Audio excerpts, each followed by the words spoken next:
that the shepherds were tending their flocks outside. And in Palestine, you cannot keep your flocks outside in the wintertime in the evening. You bring them in because it's cool at night. And so it was the warm weather. It was also the time of the taxes in the north.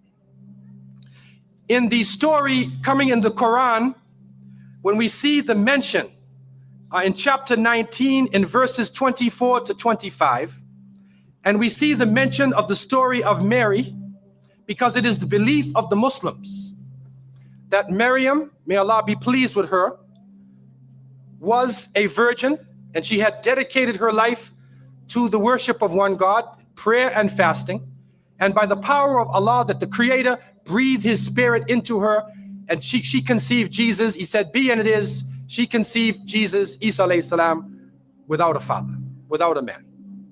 That is a belief of Islam. It is also a belief that when she felt the pain of the pregnancy, that the angel came to her and told her to go outside of the city. She went outside of the city to a remote area, and there she found a palm tree, and she found water. And it was speaking about rutub janniya. It was speaking about a type of rutub, or a type of dates. And those who know, who have lived in the desert area, know that when the dates become ripe, when you start to see the color of the dates change, because dates are not brown, you know. Dates are originally red and they're yellow, they're other colors, but they turn the brown. It's at the height of the heat that the dates become ripe. And so it's at that time that she gave birth to Isa alayhi salam. So from different points of view, different historical points of view and different religions, we understand that Isa alayhi salam was not born during the winter season. He was born in the warm weather. So who was it that was born in the winter season? What is that? Who is that character now? Let us become detectives and try to find out the answer to this problem. Number one, you have to understand this concept of Saturn, the concept of Bacchus. When they are portrayed by the different artists who drew pictures of them, or the sculptures, they're usually portrayed as a heavy-set man with a white beard. And when in the Sistine Chapel, Michelangelo drew his picture, you could see the long flowing beard, and there are actually pictures of this man on a sled being drawn by snakes with wings. Snakes with wings. Snakes do not normally fly. But in this case, the snakes have wings, and the heavy-set man is on his sled being drawn by these flying animals. Sound familiar to you now, doesn't it? He's being drawn by the flying animals. He's performing miracles. He's coming out on December 25th, which is not the birthday of Isa alayhi salam, has nothing to do with Christianity. It is the time of the Bacchanalia and the Saturnalia, and he is representing riotous fun, drunken reverie. And so what happens on Christmas, the Christmas season, especially in America, people today are not even thinking about Isa alayhi salam. They're not even thinking about Jesus. They're looking how they can get drunk. On Christmas, what is going on? In the Caribbean and many parts, if they offer you a Christmas pudding or Christmas pie or Christmas drink, watch out. Because it's probably laced with rum or wine. That's the spirit of the season. Now, this riotous occasion that was going on went so far that the Christian church banned it. And the Church of England, according to historical sources, actually banned it all the way to 1647. It was prohibited in England to celebrate Christmas because they saw Christmas as being a pagan holiday. This is an official position taken by the Christian church, the Church of England, who were known at that time as Puritans. What happened was an individual was superimposed. A name was superimposed. We hear about the name of Saint Nicholas. Saint Nicholas. Now, Saint Nicholas himself is actually coming from the ancient writings of Beowulf. And in these writings, which are done in the Scandinavian region, we find the name Nick or Nickel or Nicker. He was known as a demon, the demon of the north. He was known as the evil spirit of the north, the name of Odin, the evil principle. And so in Germany and in many of the northern countries, the people actually looked upon this so-called Saint Nick as being an evil force, and they would tell their children in the wintertime, don't go outside, because if you do, Nicholas will come along, Nickel will come along, he'll capture you, put you in his bag, and take you away. And so they used it as a negative concept. In Isaiah, in what is left of the Bible, in chapter 4, in 14:13, the devil is known as the prince of darkness. And it is an understanding that his throne, the seat of his power, is in the north. Somewhere in the north is the seat of power of this evil. And so the Germans also, when they depicted this Nicholas, or this Pelsnickel, as they would say, Pelsnickel in German, it means a furry devil. When they depicted him, they depicted him as a man with red fur. He had red fur coat, and his base was in the north, and he was the essence of evil. And the Church of England till 1647 took the position that this celebration could not go on. So what we are actually seeing is that the Christmas occasion was actually the time of evil. It was the time of the belief in the Saturnalia and the Bacchanalia. And because of this, they shifted the occasion to New Year's Eve. They shifted all of their feelings and their merriment and their evil to New Year's Eve. Now, before we go to that, looking back at Christmas, what is happening now in Christmas season? I don't know what goes on in Miami, but in the northern cities, on Christmas occasion, they put lights around and Santa Claus parades. Do you have a Santa Claus parade here? They have Santa Claus parades, and St. Nicholas is outside, and he's in the streets, and everybody's talking about St. Nicholas, and the poor children are taught that St. Nicholas is going to come down your chimney. Most people don't have chimneys in Miami anyway, but a 350-pound man is going to come down your chimney and bring you presents and keep his clothes white and red, and go to all of the homes in the area and put presents in your stockings and put presents under your tree, and then fly back out into space. And the poor father who sweat and toiled all year to get you the presents, gets no credit for the present given to the child. St. Nicholas comes down the chimney, gives you this present, flies off into the night. And many of us were raised thinking, believing in this. Some of us would sneak into the night and look and see our father putting the present under the tree. We knew what he was doing anyway. But you went along with it, and the people say, well, it's Christmas. Don't you like to have fun? You want to stop the children from having fun? What kind of people are you? But what are you teaching the children? You are using the name of Jesus, using the name of Isa alayhi salam, and you are using a figure who historically is the devil. The devil himself, wal-iyadhu billah. They are using his figure, and he has now taken over the Christmas season. Christmas now to most people means materialism. You have to buy presents for your cousins and your friends, and you got to buy about 34 presents. And you find that most American people are in debt for 6 months after Christmas.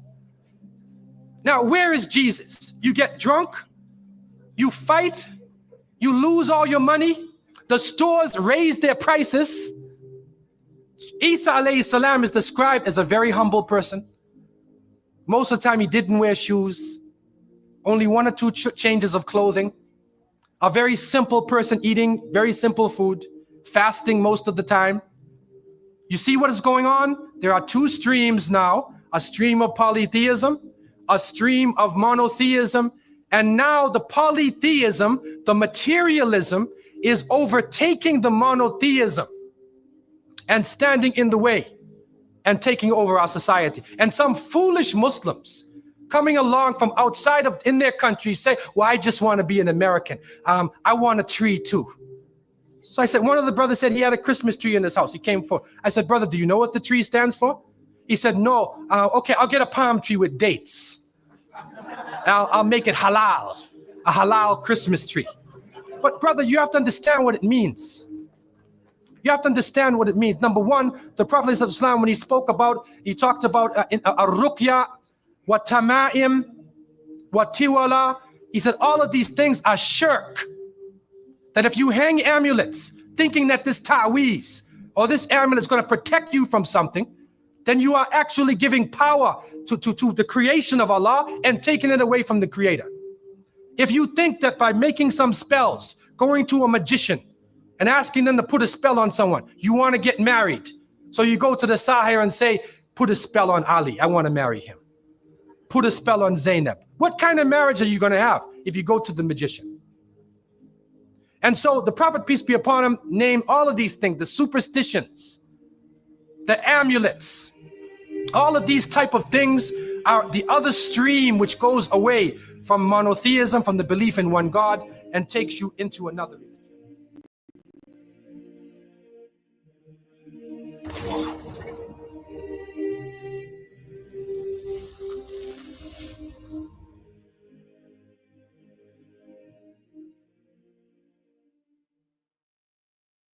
Are you crying? Are you crying? Are you crying? There's no crying. There's no crying in foosball. You fucking cried after 3 days in the fucking holding tank.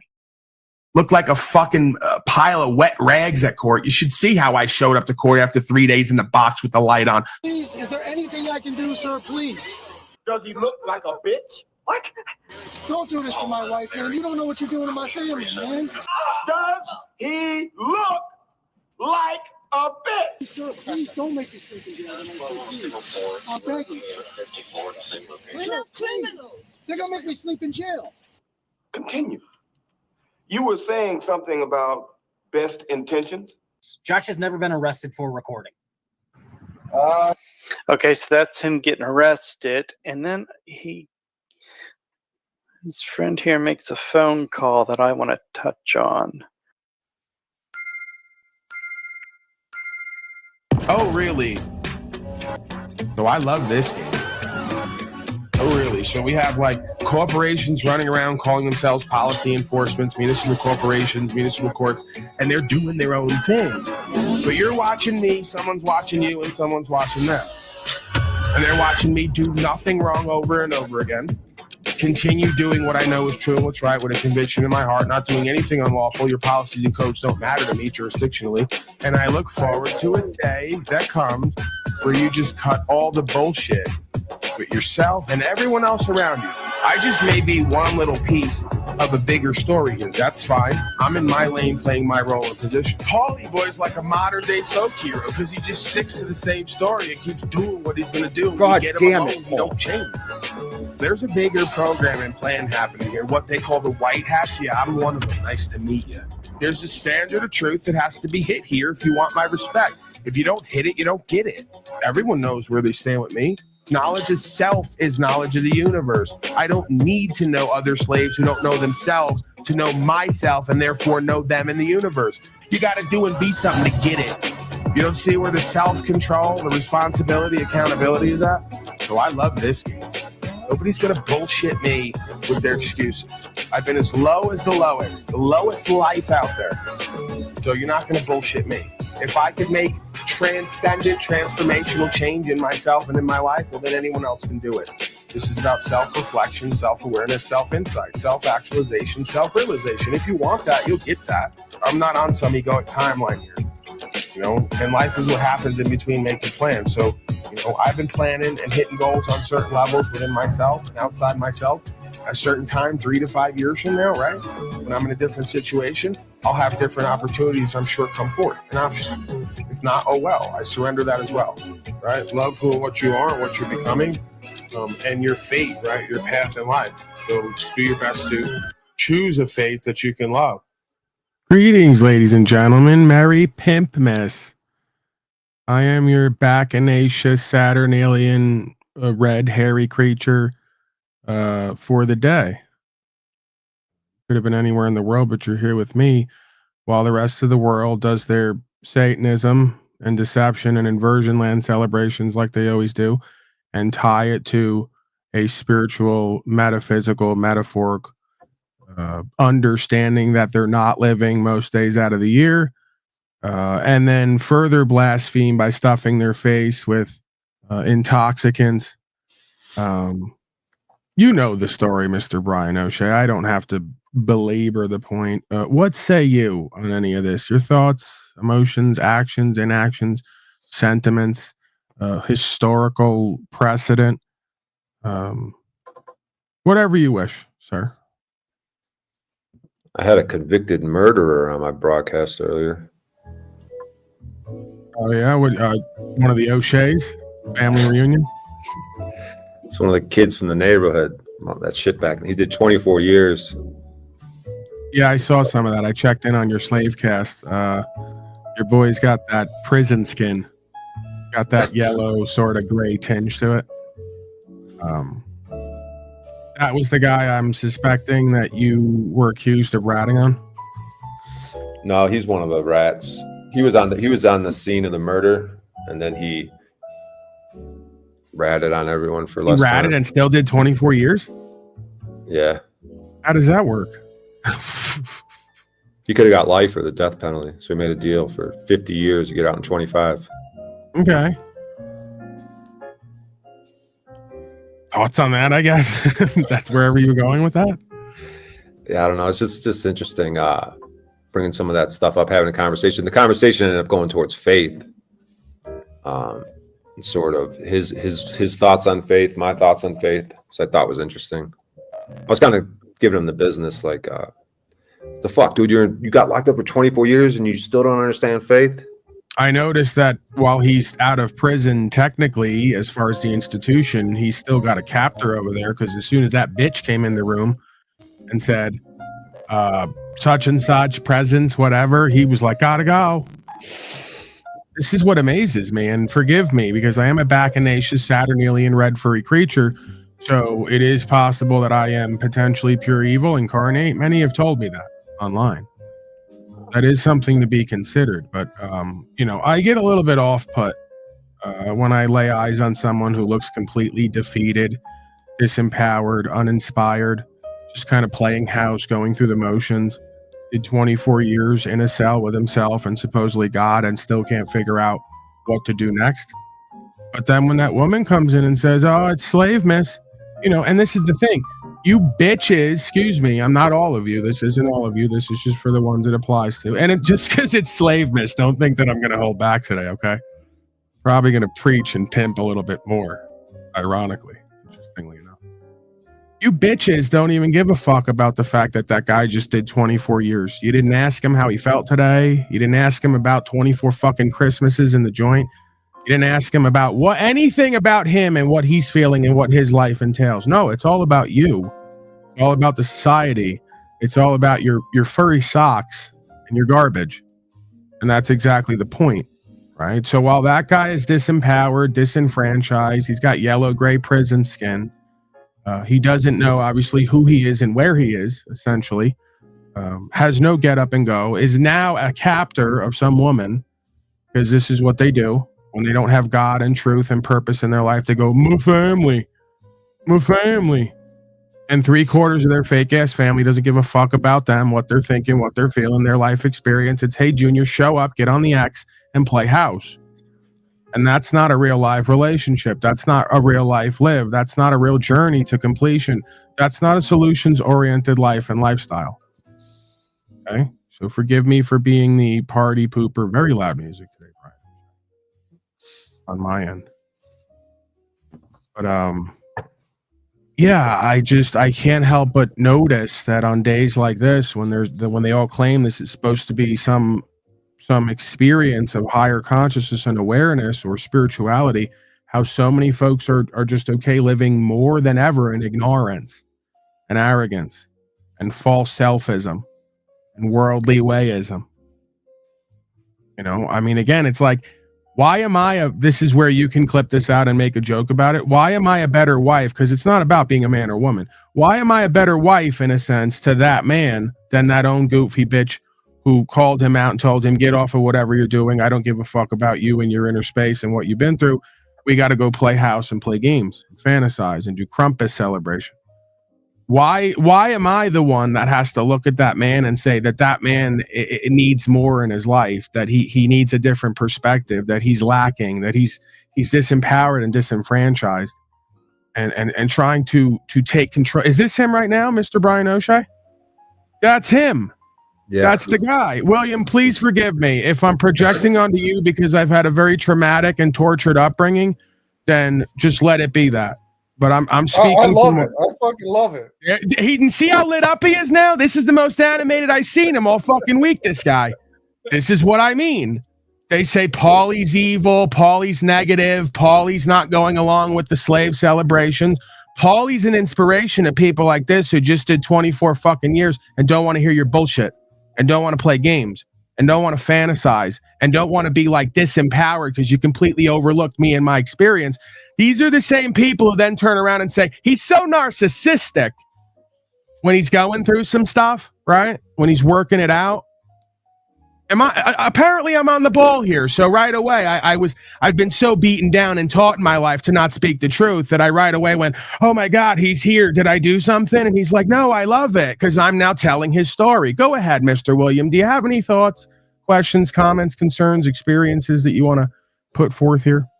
Well, I mean, I obviously disagree with a lot you have to say, but that's great though. I love disagreement. I love, discussion. I love because, to discuss and be open to different perceptions is how you grow. I would believe. I don't think I'm lost at all. I think I'm pretty happy and pretty content. And like me and Brian were talking about just the idea of truth and freedom. I think it's all perspective. I'd love to discuss this a little deeper. Okay, well, go ahead, sir, because and please forgive me for being extremely authentic and straightforward. That's become very offensive to most people nowadays. I can only talk about what I experienced. I've been. You've seen enough. You've seen it all. You can handle it. I'm okay. All right, that's good. So you're very tame in my eyes. Right. When you do 24 years in prison, the white gorilla is almost like a sight for sore eyes. Okay, so the reality of it is that I perceive that potentially you're going to give me this rap. It's all perspective because you're going to want to avoid some levels of accountability, responsibility.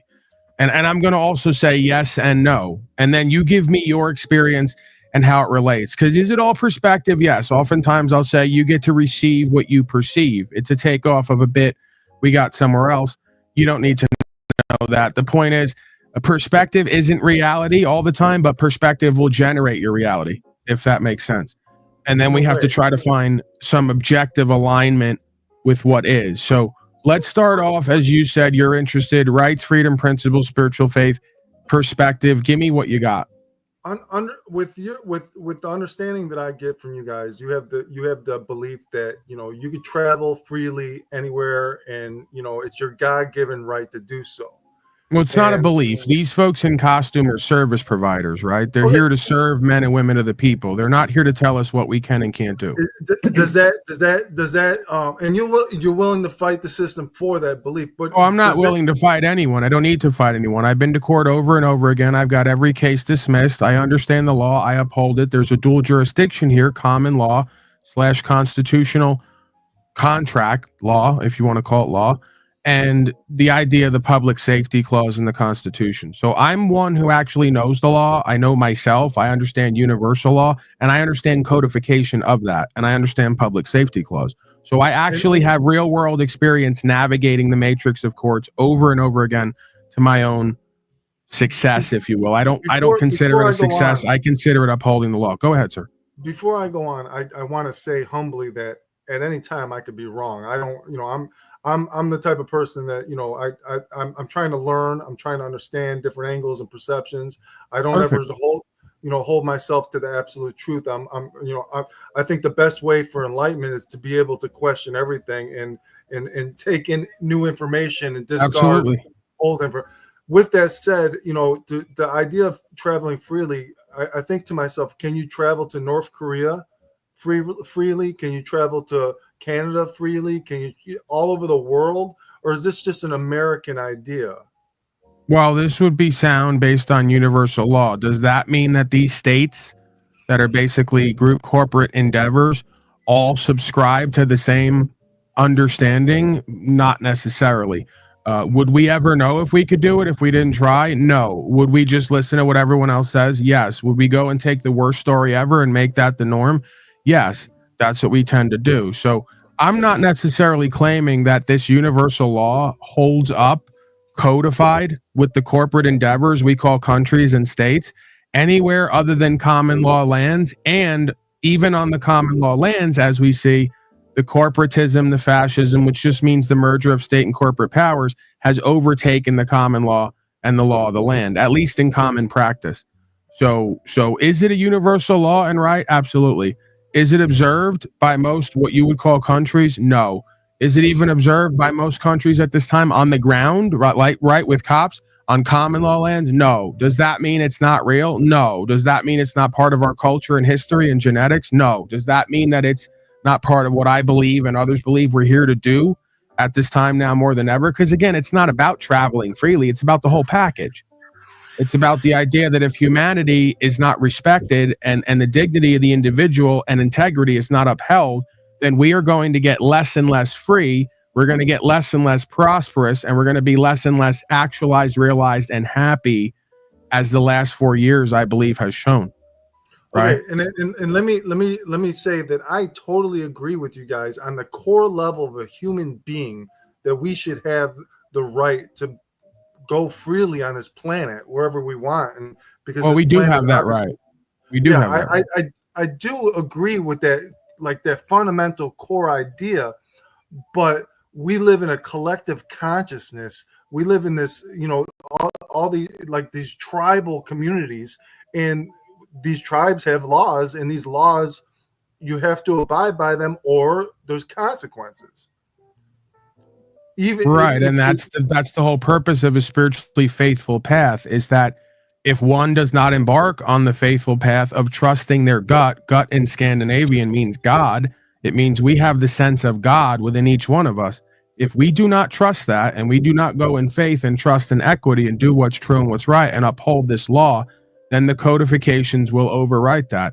So I'm not arguing that there's potentially consequences. Again, sir, I'm someone who's had my car taken over and over again. I'm someone who's been brought to a box for a day or two at a time.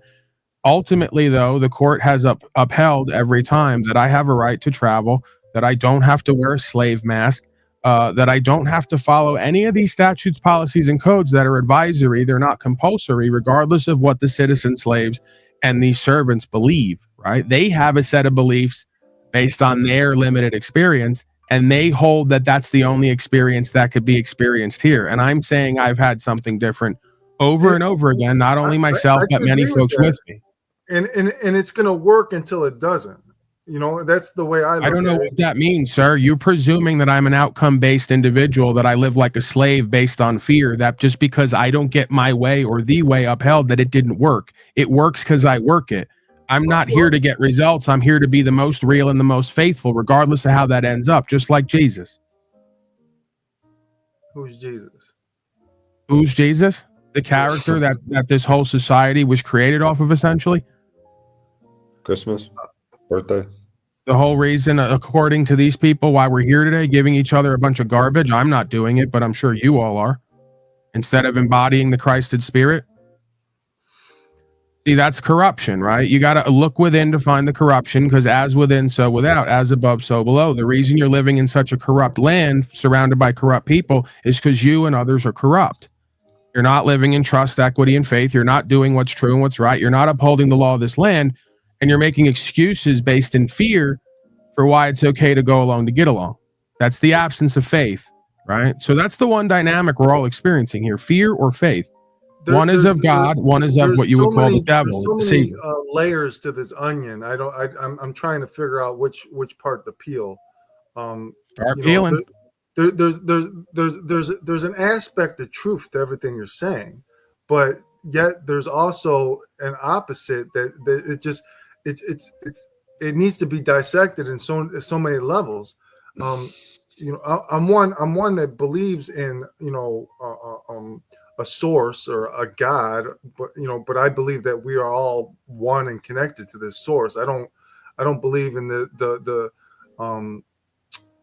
dogmatic ideas that, you know, all these stories over the years of, you know, all this, you know, basically just You willing to accept language, and that language points to meaning that we all experience? Honorable, trustworthy, faithful, all these words. Are you willing to concede these words have meaning and they're part of our experience or not? Well, I believe thought, word, deed is what creates your reality. But what I'm saying Right. is, Do you think that from someone who lives like me, based in truth, that I perceive the majority of folks, most likely you and others around you, as honorable, good faith, trustworthy, righteous people? Or do I see you as go along to get alongers with slavery who make a bunch of excuses and basically blaspheme the creation because you don't do while you're here what you're supposed to do, you do what you like to do?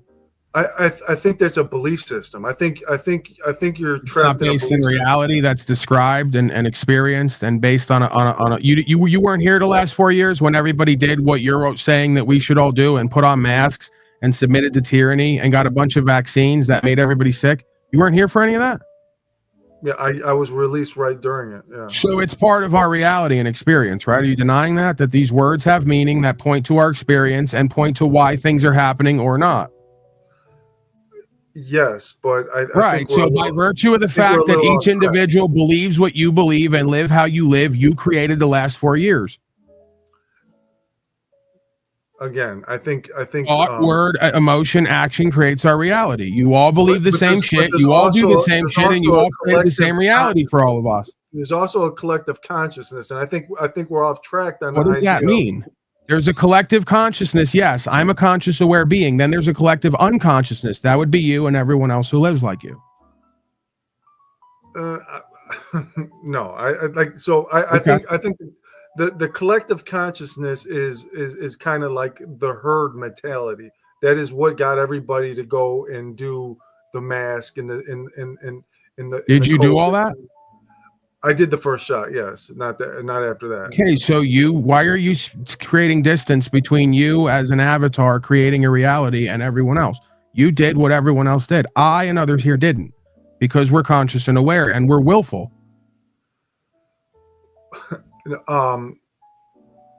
See, I'm going. You're sending me. I'm trying to go one way, but you're sending me another way. Let's get back to the idea of God itself, as far as the dogma of belief systems. You know, I got away from that because I know that's a sticking point with you, and I know you're going to use it to burn it down. It's as a straw man. I feel you're trapped in a belief system right now. I'm not trapped in anything. I don't have a belief system. I know myself and God and the truth. You have a bunch of beliefs that caused you to get vaccines and go along to get along. I don't have beliefs, and the middle of belief is a lie. I did. I don't believe in and live a lie. Why do you feel that your ideas are truth? It's not about my ideas. I'm describing the truth. I'm just here describing the truth of what's gone on. You're not accepting. What's the difference between your truth that you believe is absolute truth? There is no my truth. There's the truth and your truth, what you choose to believe and what you choose to ignore. And I'm describing the whole picture. What's the difference? The difference is I'm holistic. I'm conscious and aware. I can see the whole truth, and I'm describing cause and effect. You're choosing to believe a pigeonholed version of reality to comfort yourself and others. There's still a perception. It's no different than a Muslim or a Buddhist or any other religion. That's not true. I have no deity. I have no Godhead. I have no being in the sky. I have no theism. This is about believe in Jesus. I have no firsthand experience of Jesus. There's a story there that correlates with my and other story in truth. That's all I need is the experience of truth. But that I'm makes saying, Jesus and the Bible and the God and all this. Is Jesus a God to you? Is Jesus? No, I never said that. Why are you Well, I'm just presuming asking. that? I'm just trying to figure out where No. we're at. No, I'm not a deist. I'm not a theist in that sense. I'm an experiencer of truth. The stories in the scripture are just stories of experiences of truth and what you could call God as an experience. I don't So genuflect are to the some. stories real? Well, the understanding is real and experience because I can speak it and I live it, and it makes sense if you don't project onto it or ignore the reality of all of our experience. I Absolutely. don't know. I think you're tiptoeing around that question. Is the stories? I don't know the factual? historicities of the story. My point is they could be allegorical stories that are still real because the experiences are the same. If you talk consciousness and awareness, it doesn't matter if I say Bob did this, that, and the third. It's going to relate to you and everyone else because there's no separation from self here. Remember you said earlier, collective conscious? Yeah. So if I tell a story about me, I'm indirectly telling a story about you. Okay. I think we're on the same page, but I think we're just have different angles to this. Again, I don't like my whole idea is to erase all dogma. I understand stories are stories and they're great to learn and understand who we are, what we're doing. But I think the idea that all these religions have that there's this higher power. I don't think there's a higher power. I think we are all one. We are all collective, and we are all projecting our own experience. We all are creating our own universe, and whether you want to be in the society. Can you define that? Can you give me some qualifications for that? How could you say everyone's creating their own universe after the last 4 years of firsthand experience? Well, they have. Let me correct myself. They have the opportunity to create their own experience, unless they are obviously. In what sense? At any moment, you could create your reality. You could create. So show me what that would look and feel like over the last 4 years. You mean like me saying I'm not going to go along to get along, and I'm going to stand for what's conscionable and what's true and what's right? Yeah, we have an ability to choose. You can't create your own universe and your own objective experience. Not your own. So you want to be God. That's the thing, right? That's why you're so against the idea of a higher power. You want to be God, and it's not working for you because you can't lean on your own discernment. Your discernment is flawed. No, I don't want to be God. I'm a piece of God. You can't create your own universe. You can't create your own. You're in a universe with me and everyone else, and you're part of the experience, and you get to choose based on what's already been laid down. You don't get to create your own experience and your own universe. You get to be part of the experience we're all part of here. And as in this collective experience, you get to create how you choose you want your life to unfold. So you're saying the last 4 years you chose to create taking a vaccine and go along to get along, like everyone else. Yeah. So what's the difference between what I was doing and am doing versus what you and everyone else are doing? Nothing. No, that's not true. Everything. I mean, as far as it was your choice to do the opposite. You just chose. Well, yeah, okay, I get what you're saying in the sense of everyone had an opportunity to be I am that am, and then chose to be like everyone else. So the only difference I was looking for is the idea of God as an experience and the idea of trust, equity, and faith and discernment, which comes through a revelation. Okay. Basically, you could call it one self-consciousness if it's a better way to term it, right? That like pure consciousness and awareness is all that we are, and then we have a body, and then that body is indoctrinated by these cultures, the root word is cult, and societies, and it's swayed away from who and what it truly is. I agree with that to the point, but again, I feel that in your ideas you are more you push back, you push against society's norms or society's ideas because you have your way of living your life.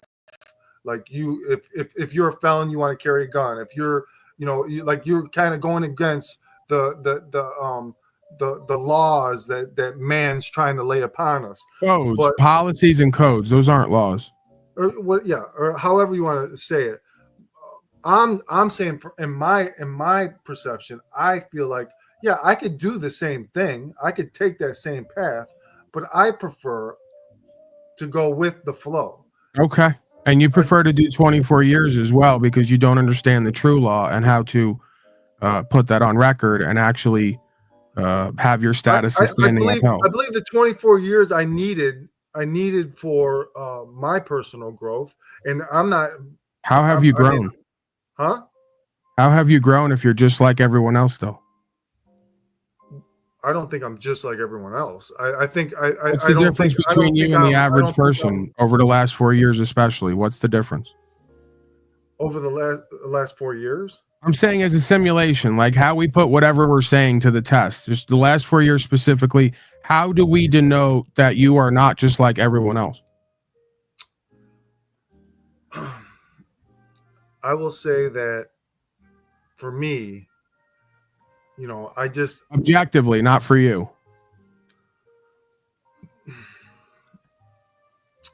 I have to think how to answer that. Well, go ahead. Take as much time as you need. Because again, the reality of it is while you're thinking that a lot of folks come here, most folks come here, including my own family, and they like to say things that feel good to them. But when we look at it objectively, it's just not true. The truth is actually quite the opposite. It's cognitive dissonance, right? It's a coping mechanism. So the reality is it's hard. It's difficult for us to accept that we've been extremely disempowered and uninspired and not connected to a sense of self that could actually lead to actualization, realization, and true personal growth. That could look like a completely different person that is capable of things that potentially the average person don't think is possible. What we would call miracles, right? That's just the way that I perceive it. A little bit of that's subjective. I think a good part of that is objective. But again, experience and the record tells the tale as far as I'm concerned. This isn't about what I think and feel as much as it is what the record and experience shows. As far as my growth, I just, you know, for me over the years, my maturity level has risen. My awareness of self has risen. I have more love in my life. I make better choices. I make better decisions. I have more loyalty. Was getting a vaccine part of the better choices and decisions? I don't think that choice of taking the vaccine was the right choice. I feel that when I got out, I was in a whirlwind of trying to learn and understand a world that I didn't know of because I was in for 24 years. I'm learning. Right, but that's an excuse. What I'm trying to reveal to you is true knowledge of self is knowledge of the universe. You could have me locked up in a cave for 25 years and I'm still self-aware, as you just claimed. And because I know myself, I know the universe and the law within. It doesn't mean that you can't make bad choices. You know what I'm saying? You just said you were part of a 24-year lockup that was part of your personal growth to make better choices. You said as soon as you go out, you made one of the worst choices of your life. As many as I make better choices, it doesn't mean I can't. I'm Jesus, and I'm just not making no wrong choices for the rest of my life. I'm gonna make bad choices, but I'm making better choices. I'm making better choices out of love, you know, to the best of my ability. So how does love factor into this? Is what I love about this. Is that this is very Talcott in this rap that the center of all this is supposedly love. And when you ask them, how do you love yourself? They say, we get vaccines. So can you please like equate love in any sense of the word, how you make choices from love and decided to take vaccines and follow statism and fascism and slavery and genocide? Well, at that present time, I felt that I was doing the best thing for myself and my family by the information that I had. As of now, I don't feel like that information was true, and I would make a different decision if I was put back in that position again. But at that moment, I just thought that I was doing the best thing out of the love of my family and myself. So does it make sense that we're constantly in that same position? I just used the last 4 years as a simulation, but conscious and awareness is still going on before and after. And we're still subject to the same arena and the same experience and the same fascism and the same statism. So what do you think the difference is between your discernment and awareness during the last 4 years, which obviously is flawed, and everywhere else in life, because most people will come here and say, I'm a good person, I've had personal growth, I'm making better choices, and then objectively, it's just not true. They're still lacking awareness, they're still lacking of knowledge of self, they're lacking of knowledge of the world and the universe, and what the right thing to do next is, which is usually this or that. I'll absolutely admit that I'm lacking a lot of knowledge. Who the fuck am I to know what the fuck? I don't know everything that's fucking going on. I have no fucking clue what the fuck happened. We're on a fucking spinning ball in space, fucking I don't know what the fuck's going on here. This is some fucking crazy ass simulation to me. I don't know. It's so there's a lot that I don't know. I'm just the information I do know. I make a decision. Do you love yourself? Hell yeah, I fucking love myself. Yes. Can I first of all, I want to just say I'm going to give you credit that the fact that you're able to sit here and let me question you and presume and assume and poke the bear, so to speak, and you're sort of staying balanced and centered and just kind of looking for what it is that I'm putting down, and it seems potentially trying to look for some value. So I applaud you for that. And please understand, I'm not necessarily trying to be offensive, but I'm willing to offend with truth, if that makes sense. So where I'm going with that is, I don't believe you can be offensive unless I take offense. That for you to be offensive, absolutely, it would be my choice. So you're absolutely right. Yeah, I try to look at any conversation, even is something that that I might not understand, or a different viewpoint.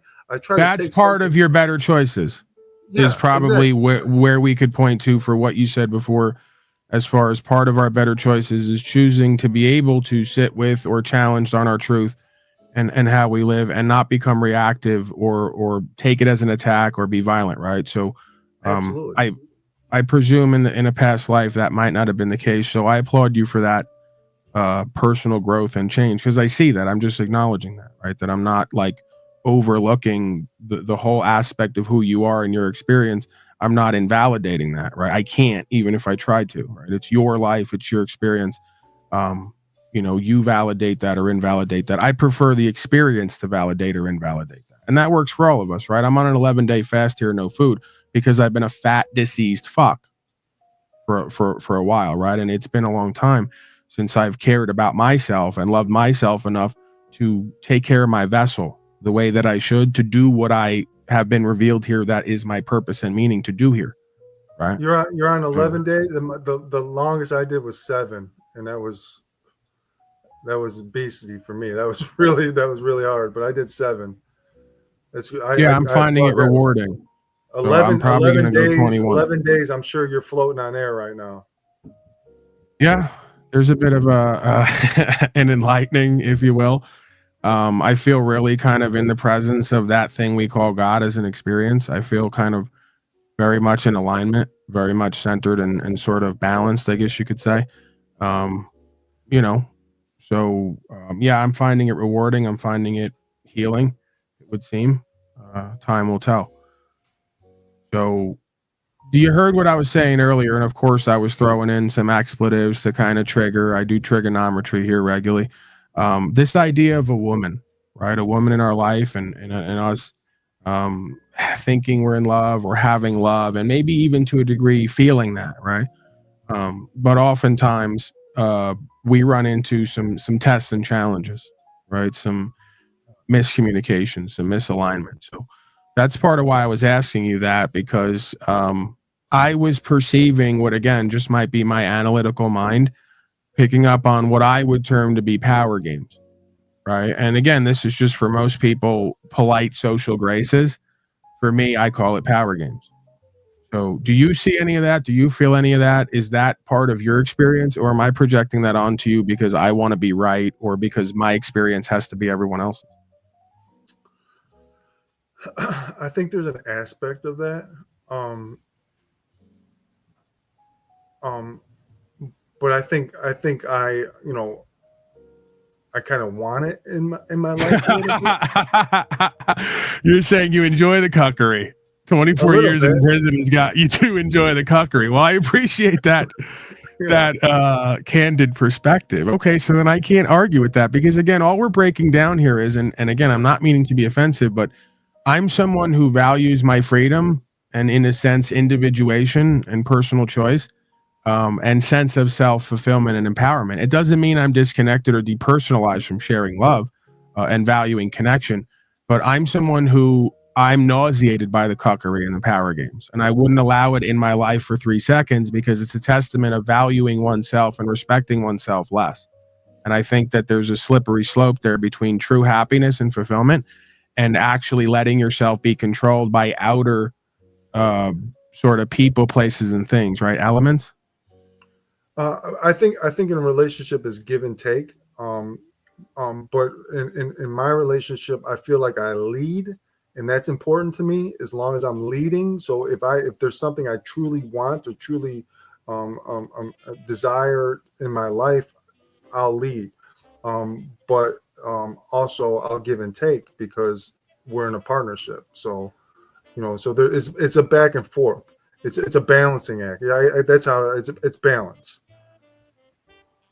Okay, see, I look at it as exactly the opposite, where it's imbalanced in oneself if you allow outer people, places, and things to control you on any level, right? That's what makes it an aspect of a power game. Oh, I understand it's a choice, but I'm saying the choice is rooted usually, like most things, in fear rather than faith.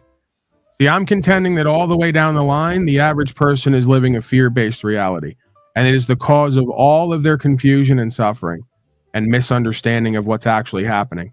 That when the being moves over to a faith-based lifestyle, it completely changes their perspective of themselves and all the people, places, and things in reality, and what their purpose and meaning and true value is here. And that's based on my firsthand experience as well. This isn't just theoretics. Yeah, I think to a point, yes, I agree with that statement. I think in my core beliefs, I think there's only 2 things: love and fear. I think those are the only 2 emotions that are there. So you're either going to make a decision based out of love, or you're going to make a decision based out of fear, one or the other. Right. So when the woman comes in and does the whole, hey, there's presence, this, that, and the third, it's not about what she's saying. It's about what the core of what she's expressing is. The fear, like all these people are, that they're not normal and like everyone else. Time to do the presence, time to do the rituals, time to do the other version of religiosity. And it's a power game, because if you don't, then there's consequences, right? It's always an if-then statement. If you don't conform to doing the religiosity and the rituals that we've all been mind and heart controlled to do, then you're an outsider and there's a consequence. Is that true love? Is that true faith? Or is that a fear-based reality that can't be honored and trusted? I chose that relationship. So like if I wanted a relationship where that aspect wasn't in there, I choose a different relationship. So there's a part of me that I wanted to go open the presents. I wanted to do the rituals. I wanted to play fucking Santa or whatever. You know what I'm saying? Like I wanted to do that in my own experience. So like it's a choice. I don't know if you're saying it's based off of fear. I think it was also my choice that I wanted to experience at the moment too. Yeah, I'm not saying that there's not an element of pleasurability and the idea that we all enjoy playing house and being daddy.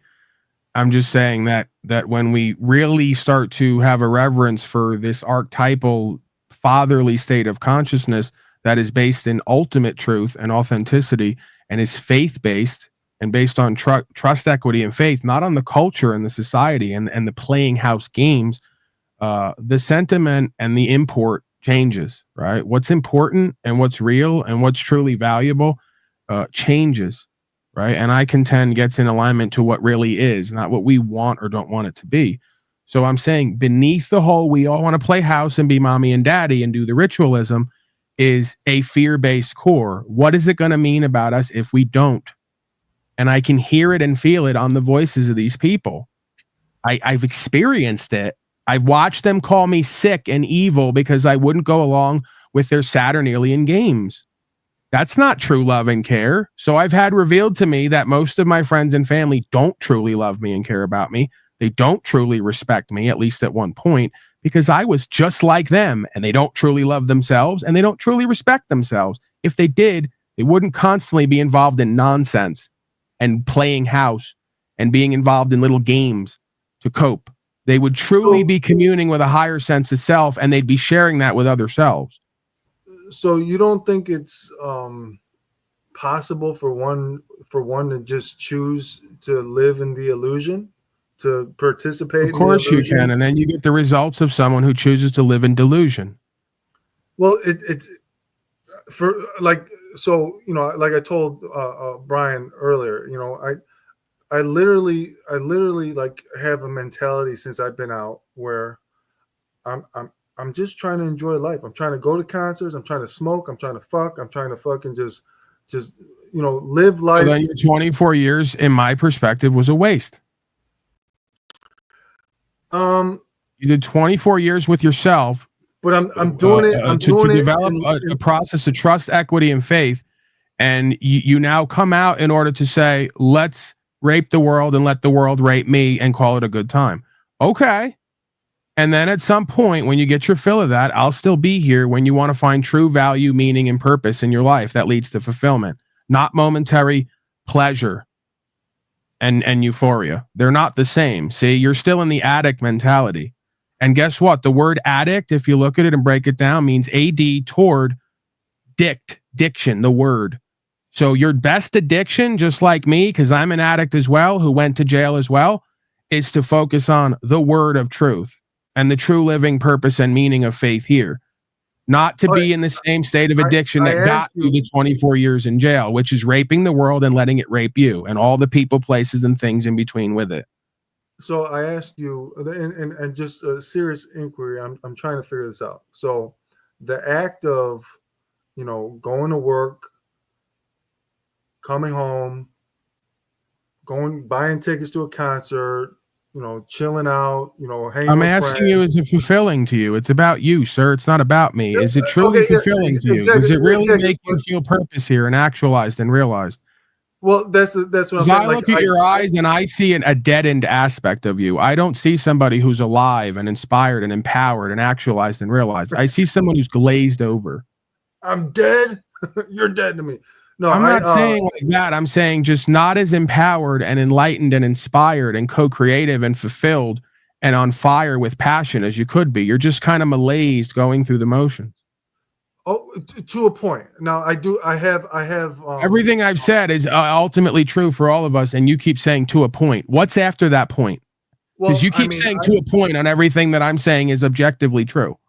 So what I'm saying is, like, I do have a sense of purpose in certain areas, and I may I don't feel like there's a rush to anything, you know, like I'm in the present moment. I'm happy. I do feel fulfilled. I do. I work hard. I love hard my family. I have little projects I do as far as that I feel like I'm trying to give back to society in certain ways. So like I do feel that fulfillment. Giving back to the legal society for what exactly? What did they do for you other than put you in jail for 24 years?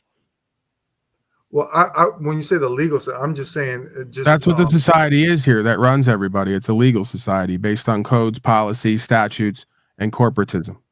You speak legalese, it's its own language. I'm just speaking to the individual soul, you know, that I'm just like, you know, trying to give, you know, like I'm trying to put together my YouTube channel of everything gratitude, just the act of gratitude, thankfulness for everything that life gives us, everything, you know, for just, you know, just everything that's gratitude. And, I totally align with that. That's why I'm here. Whether people think that I'm sardonic, sarcastic, dysfunctional in the way that I present, this is ultimately just a forum of showing how thankful and grateful I am to, in a sense, have an opportunity to be my best self. That's what that looks and feels like, is being truly free, empowered, inspired, and co-creative. That's how you show and live thankful and grateful. Sardonic. I need to know what that means. See, this guy has potential because he's willing to suffer me and my obnoxious presentment.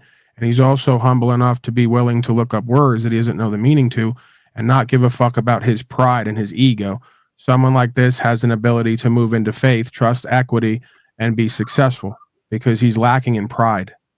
See, pride is the one thing, as they say, goeth before the fall.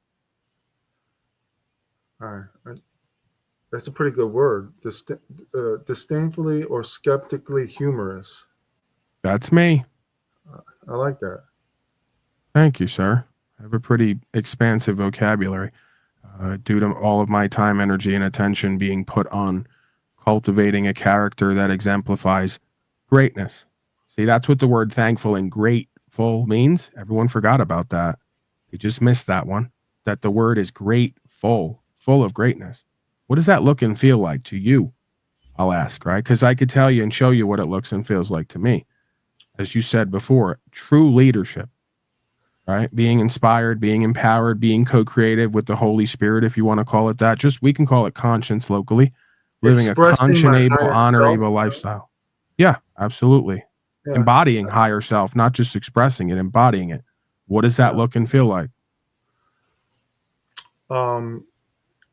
There's many aspects to that. I mean, obviously, it's just being the best version of myself that I could be. So that Brian O'Shea, I want to hear from Brian O'Shea. He's been very patient, very stoic. Thoughts, emotions, actions. Brian O'Shea, perspectives. What are you getting out of this, if anything? What can you comment on? Either go at me, get me together, right? Something I'm doing or not doing that needs to change. Him, what do you got? Yeah, I'm just wondering about my light, my fire, my passion, like where, like my eyes, my demeanor, like my greatness, like my faith. I feel like I'm exercising the muscle of faith and learning that, and I think that's huge, or like primary for everyone, but obviously my results are lacking, right? A living situation's lacking, so I have a ways to go, but I feel like I'm in a pretty good position at the moment, despite some of the things I got going on. Well, what's been going on with your TaskRabbit situation? You had a great opportunity there to meet people, to serve, to help people who may be less fortunate or disabled or just have other things they need to do. So you're co-creating there. And you had a pretty good salary from what I remember doing DoorDash all day for $60, $80, $100 if I was lucky, which I thought was pretty decent. You were doing a day's pay in an hour or so, whatever it was, making a couple $100 an hour if I remember correctly, or something similar. You had a decent opportunity there. What's been going on with that? Yeah, the jobs just aren't rolling in. I don't know if it's different factors, the winter and everything, season, but the jobs just aren't rolling in. So I could definitely be more proactive to filling in those gaps in between jobs, or finding a different job, or just getting, even if it's just something that is every day, like you were saying, like that would get me up early, and just, even if it's less pay, but it would be consistent, like daily, so just sort of talking it out. I think that you should stop worrying about winning and failing, because in order to learn how to win, you got to learn how to lose. And I think that you should focus on practicing aspects of self and mastering self, right? That's the key to success objectively, externally, is mastering it internally. So that means if you're scared to get up every day and go to work, that's something you need to practice. I would know because I've been there, right? So I purposely went and got a job and stuck to it. You don't get any judgment on this. There's no egocentric timeline here. It's you practicing certain aspects of you, and also being able to get the coupons for value so you can reinvest that back into other things that you want to do and be, right? So there's nothing stopping you from getting up early, going to bed early, practicing mastering yourself like they do in the pen. I'm sure William had to get used to that, regardless of whether we like it or not. That's one of the seemingly mundane aspects of creation that can actually be somewhat rewarding, when you teach yourself to not be acting out, to not be running the streets, to not be impulsive, to be up early, to be in bed early, to do your exercises, to work, serve some kind of idea. Idle hands are the devil's workshop, and to make a decent living. And then at some point, when you turn around 6 months later, you go, well, I have an option now because I just stacked however much. If you live within your means and do without, you can come up pretty quick if you manage your situation well, and you can transition like that, right? That's when you take 30, 40, 50, 60 grand, whatever it is, and you go and start your own shit. And now you're your own boss. Now you got to work harder at that. Because guess what? There's going to be nobody there chasing your bitch ass. Hey, Brian, where you at? Why don't you show up today? No, you got to show up for you and everyone else. See? That's going to force you to work harder on self-mastery. I got a food truck. It's sitting out there. Who's going to fucking run it today? Best be me. Well, let's go. Got to clean it. Got to do what the fuck is necessary, right? After enlightenment, chop wood, carry water. Before enlightenment, chop wood, carry water. That doesn't change. You still got to make a living. You don't want to be somebody else's bitch. You don't want to have a boss daddy. Well, then you got to work for yourself. That's going to require more self-mastery out of you because you got to find some get up and go in you. You got to find some trust, equity, and faith. You give what you get in this life. You don't want to be a broke ass bitch. You better find a way to serve this community. Yeah, that's why I've been getting up early. There's this time called Brahma Muhurta. It's starts an hour and 36 minutes before sunrise. And I kind of like being up at that time. It's easier for me to get up at that time when I'm sort of on point. Like today, I don't know, I got up at 2 a.m. and fucking didn't really go back to sleep and started streaming at like 5 a.m. So yeah, I like that aspect. Yeah, the up early, bed. I mean, yeah, up early, going to bed early. Yeah, and then just and you got a channel. You got folks from this audience. You got a great opportunity. They're going to inspire you and motivate you. The ones who don't, throw them the fuck out. They're going to say, Uncle Paulie's watching. He's proud of you. You're proud of you. You respect you. We're all proud of each other. We're all getting up, doing what the fuck we need to be doing. We're not slacking. We're not living like a bunch of bums, and we're not making fucking excuses. You guys who come here got a great opportunity with this audience. And guess what? This audience, you can't deny it, gives you fucking money at times. So you guys go to work and you get content, non-tent, and then these people say, you know what, you're doing good, and we see you doing good. Here's a little bit extra. That should fucking put gas in your tank, metaphorically, metaphysically. That should inspire you. That should keep you moving forward. Not that you should need that. You got to have an internal space that you can get through anything with, right? A faith space, get up and go. But that should be part of the process. Hey, I'm accountable here. Hey, they're watching me. Hey, they're going to make discernments on me just like I am, right? So that's what fellowship is, man. That's what fraternity is. Brotherhood, if you want to call it that. That's what about honorability is about. You know? I believe 99% of all problems are solved by discipline. I could accept that. What's the root word of discipline now? Disciple. There you go. Can't run from self. You definitely can't run from higher self because everywhere you turn, it's right there. That's what God is. That's what the experience of God is. Brian, I thought you're a comedian. Why aren't you writing jokes? Yeah, because his life is a joke, sir. It's been enough material as it is. I'm teasing him. I got on his ass yesterday. He's got a fucking talent. He's got an ability. He's got a stage presence, and he's got a half-ass audience here to a degree, at least a jump-off point. He's got to choose. Up to the main club. It's just tough in this town. No excuses. I mean, I would have to leave town. But yeah, it's just a bad town for me in terms of their political correctness. But I could work around it. We're still doing this. We're still doing that, right? We didn't go over this yesterday. I talked to you already, right? Talked to you? Yeah. Like Ace Rothstein and Casino, we talked to you. Brian O'Shea, you're going to sit here and tell me that Denver is not a good town for comedy because there's some blue-haired transgenders in the audience who want to on you? Get over it, bro. Could you imagine Theo Vaughn showing up here and telling me, and Brian O'Shea, Denver's not good for comedy? However the fuck he talks, like the dweeb that he is. It would never come out of his mouth because it'd be pathetic and embarrassing, just like it is when it comes out of your mouth because you're fucking better than that. It could be the open mic scene, but I could either get my own show, start my own open mic, and make moves to get on the actual stages. You could get some fucking balls on you and stop playing a victim and realize it's called killing in comedy for a reason. They're supposed to cry and bitch in the audience. They're supposed to get uncomfortable. They're supposed to get triggered. They're supposed to love to hate your ass. I have to agree with that. Could I ask a question? Because I was actually myself thinking about pursuing, or at least trying an open mic, some comedy. Sacramento's awesome where you're at. That town's fucking awesome, dude. It's sort of the open mic shit. I won like in a comedy little fucking whatever. I won some money. I won a comedy. I won the thing. I was the best comedian one night. Sacramento treated me real good. Sacramento's awesome. Yeah, they got this. They got a few open mics here at the Comedy Spot and Laughs Unlimited. And I thought about putting, like, I wrote a little skit down. I'm like, man, I think I could do this. Just, fuck around and say some crazy ass shit. I was living in fear though.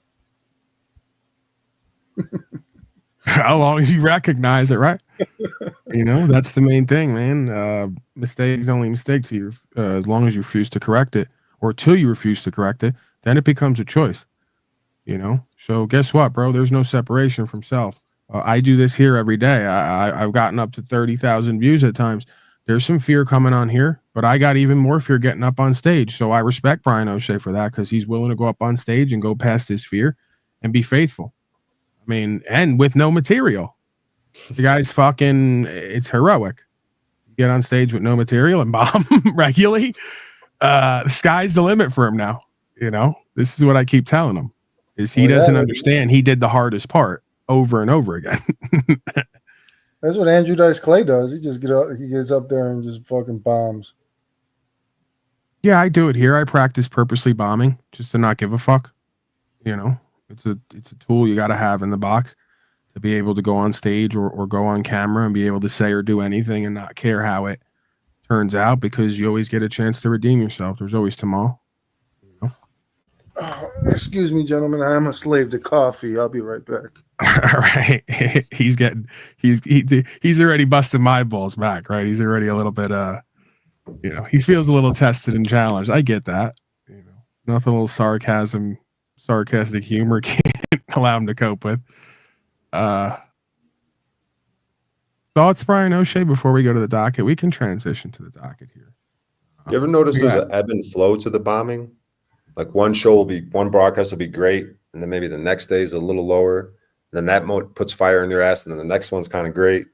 I don't even make judgments and determinations on it, because I don't even get into that space. I don't even. What does it look like when you bomb up here? It doesn't. That's the thing.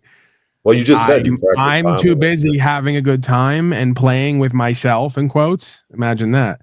I'm too busy metaphorically masturbating and working the position and trying things out and just enjoying that feeling that I don't care. Right? That's the point. When you're having a good time in life and when you like what you're doing and you know that this is leading somewhere one way or the other, does it really matter? Well, you did say you practice bombing sometimes up here. What I mean is I practice saying a bunch of shit that makes me look ridiculous, makes me look insane, makes me look extremely gay, makes me look whatever the thing is that I'm supposed to be scared of, that if it happens, I can't recover from it. I'm going right into that. See, the way out is through for me. So by virtue of that practice that I've kind of developed here in front of a live audience, as they used to say on Odd Couple, just allows me more freedom, allows me more power to choose, allows me more acceptance and surrender, allows me more faith, not only in myself, but whatever it is that I'm going to put forth, and just the ability to surrender, right? It's a circular process in practice. Works if you work it.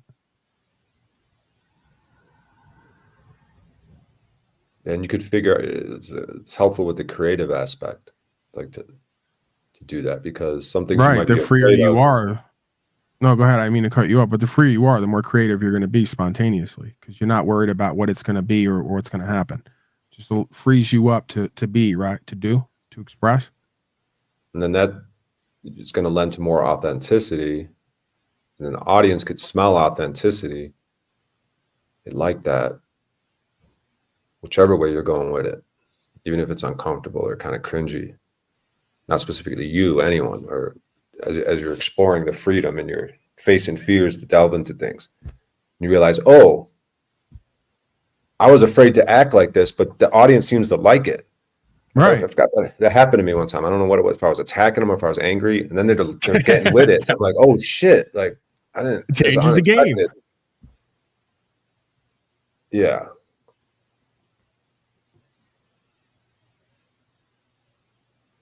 It's weird. Weird. Your beard's Would you weird. Docket. What's on? Yeah. What you got on there? You want to dock with me, or you want to go to the docket? Yeah, let's dual dock. You're feeling kind of gay today, Brian O'Shea. Is that me? Am I projecting that, or is that you? No, when you said sometimes you go hyper gay, I was like, all right, let me lean into that a little bit. That's what that was. Energetically, you just leaned right into it. Yeah. You seem really comfortable in that energy. Yeah, Oh man, what do I got here? I got messages. Message in a bottle. Scott B with 100 pieces of four-ply. Blessings to you, you crumpus creature. From one red hairy Saturnalian beast to another. Scott says, for big respect, Paul, be well in this holiday season. Thank you, sir, for your contributions and support. I don't need it this week, though, because I'm going to go 21 days without eating anything. And that's pretty much what all my value goes toward. When I'm living in a blasphemous, hedonic state of consciousness. So now I got around town eating shit. Because I do everything you do. So now I got to go on a big, long fast since... Yeah, stop eating dick, Brian O'Shea. Go on a dick fast. Yeah. Glizzies. I don't think he'll go 21 days. Without eating dick? Yeah. There's no way. You don't think I could go 21 days without eating food? No, dick. Oh. Well, that's a long time. You can't go 21 days without beating your baby meat either. Oh yeah, I could. You're keeping those coincided? No, I broke that fast. Jennifer helped me, and then Dude, I think I went like 6 months or 9 months or some shit. It's a whole movement. It's called NoFap. Yeah, I don't deny that. Even you couldn't bear to touch yourself. It's easy for the women. All right, Brian O'Shea, don't just sit there and smirk and not throw anything back. The guy, I don't know what to do with Brian O'Shea when he's just like humble like this. He just accepts whatever I put forth. So can you get in that sort of gay, sardonic, like we used to term before, sort of Andy Dick, the guy from what's that comedy show that you do? Andy Dick's cousin over there. Yeah, Kill Tony. Can you get in that vibe? Where you're really sort of gay and sarcastic and you don't let anyone throw anything at you without throwing something back? Yeah, Paulie. I can do that. Do you go live every day? Because I really want to introduce you to my guy, Dave. So his friend Dave was traveling freely, got pulled over, arrested with his family in the car, and then the next morning they drop all charges. So, let me tell the whole story. So he came to visit me. He drove from Bloomington to here in West Sacramento. He brought his girl and his kid. And when he was here, we went to one of the weed shows, and he bought a pound of weed and some shrooms. And when we had a night out on the town, we went to a rooftop bar and went to the ocean, did our little thing and everything. He stayed for a couple nights, and then he's like, okay, I'm gonna head back. And as he heads back, he does the whole thing that you guys do. He has his passport, but he doesn't have a license and he doesn't have tags. I don't really know how the whole thing goes, but he gets into Utah. And while I was on the phone with him, he gets pulled over by a police officer, and I'm on the phone with him. I'm listening, and he does the whole spiel. I'm traveling and all that, and for me, I don't know much about it, so it's a little funny to me. And all right. and the officer's like, okay, well, let me run. And he ran his passport, found out they had a suspended license, found out his tags, he had no tags, and he let him go right there. He let him go. He's like, okay, you can leave. But then he goes, because he was speeding, he was going like 90, and then he gets pulled over again, like 2 miles down the road again from a different officer, and that officer wasn't trying to hear shit. Took him out the car, charged him with a DUI. I think charged him with a DUI, charged him with the pound of weed, charged him with. Hey, bro, they could do whatever they want to do on the side of the road. Then you got to handle it at court. He went to court, and he was released on an I bond the next morning. He signed it. He signed the papers. I have no idea, but I do know that when he went to Illinois, they dropped the charges. Well, there you go. So that's proof right there. That's even more proof. If a cop writes you up a stack of charges and they still drop it at court after the one guy let you go, what is that showing you, sir? What is that proving? This is a movement that we're a part of at this point. We're literally changing the game. Because I was a little freaked out because I was like, I was just worried about his son, and so I was calling the fucking police department. I'm like, man, what's his bond? What's the information? And they're like, well, we can't tell you nothing right now. He's got to go in front of the judge and all that bullshit. There you go with your fear again while he's in faith. True that. I must say you can't deny, you can't ignore it. It's the same dynamic over and over again. He's showing you true faith. Speeding with no license and a suspended license and the rest of it too, because guess what? Under the common law, you can't tell him how fast to take his property from point A to point B. Speeding, smoking weed, you can't tell him what he can and can't do. You can't tell. You did. This is what you saw. You've been so. Isn't it sad how indoctrinated you've all become that you don't understand true freedom with responsibility and accountability?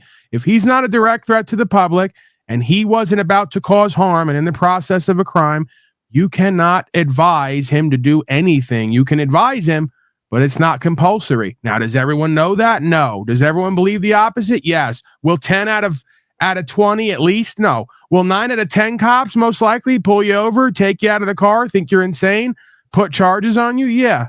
You stay faithful and uphold the law. Them administrators are going to know what the fuck you're doing. They're going to know that they can't tell you what to do. If you don't sign the papers and you're not in their jurisdiction and you don't enter into contract, they can't tell you what the fuck to do. So now again, does that mean that 1 or 2 or 3 out of 10 administrators ain't going to say, first of all, they're going to go off at court if they can get it done. They're going to say, are you crazy? Like Fleischer does here when we show the video. You must be some crazy sob said, I'm going to have you sign this paper right now or else. If you buy into the or else and you sign it and you're not willing to be faithful, you're going to get pimped on. Again, this is the thing. It's a practice. It's why it's called practicing law. There are no guarantees. If you want rights and freedom and principles and spiritual faith to exist on the whole, you're going to have to live it.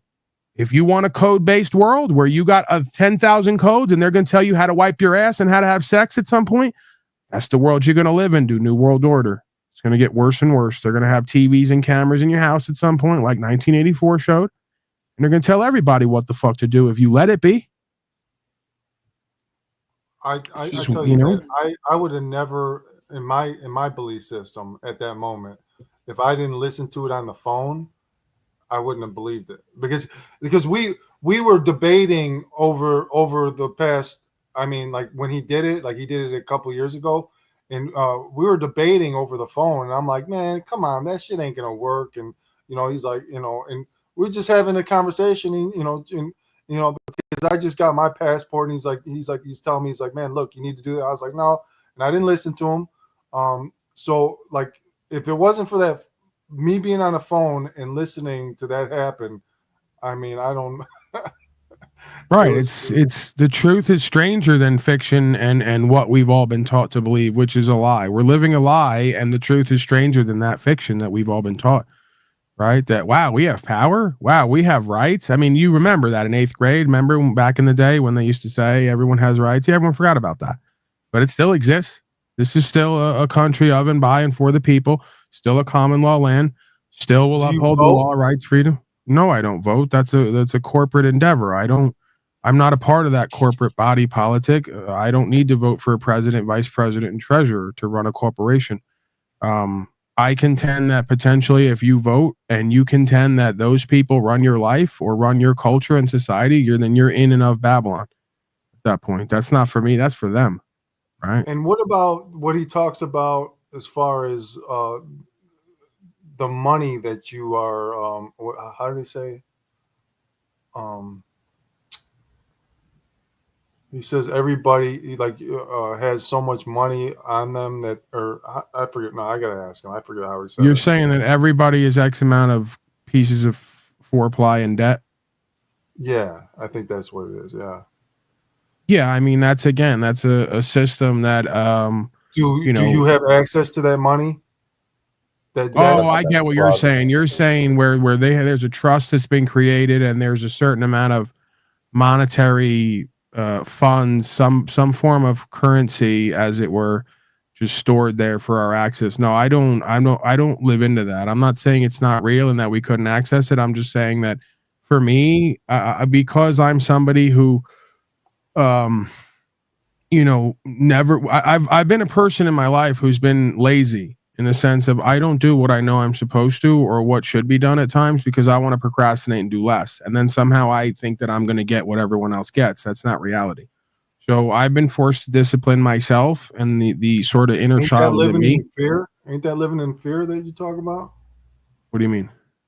Ain't that living in fear if you're procrastinating, not doing what you're supposed to be doing? Of course it is. It's a form of that if you let it be. Yeah, that's why I'm saying that I choose to, among other things, do this broadcast and other forms. Are you not enlightened? You shouldn't be in that fear-based mode? I'm not in that fear-based mode. That's what I'm saying. I'm talking about an aspect of me that when unchecked is what it is. I'm telling you that I'm doing the opposite of what it was, if nothing else, in the form of this broadcast and other works that I put myself to that generate value in various forms. I do this 7 days a week, over 1,000 days straight, among other things. And as we get land, I'm on the land now with a friend, but I've been looking for land over the past 6 months. When I find the land that I'm going to be on, I'll be growing and working that land and building a house and doing other things in between. You stream 7 days a week? Yeah. Oh, wow. It's just become part of my purpose. It's part of where I get meaning and value and create meaning and value and give myself a non-negotiable, right? I show up for myself and others.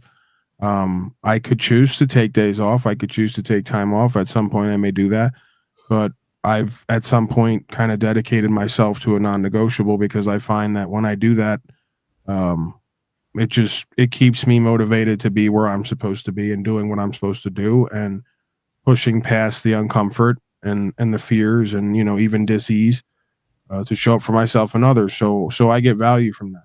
I get empowerment from that. I get inspired from that.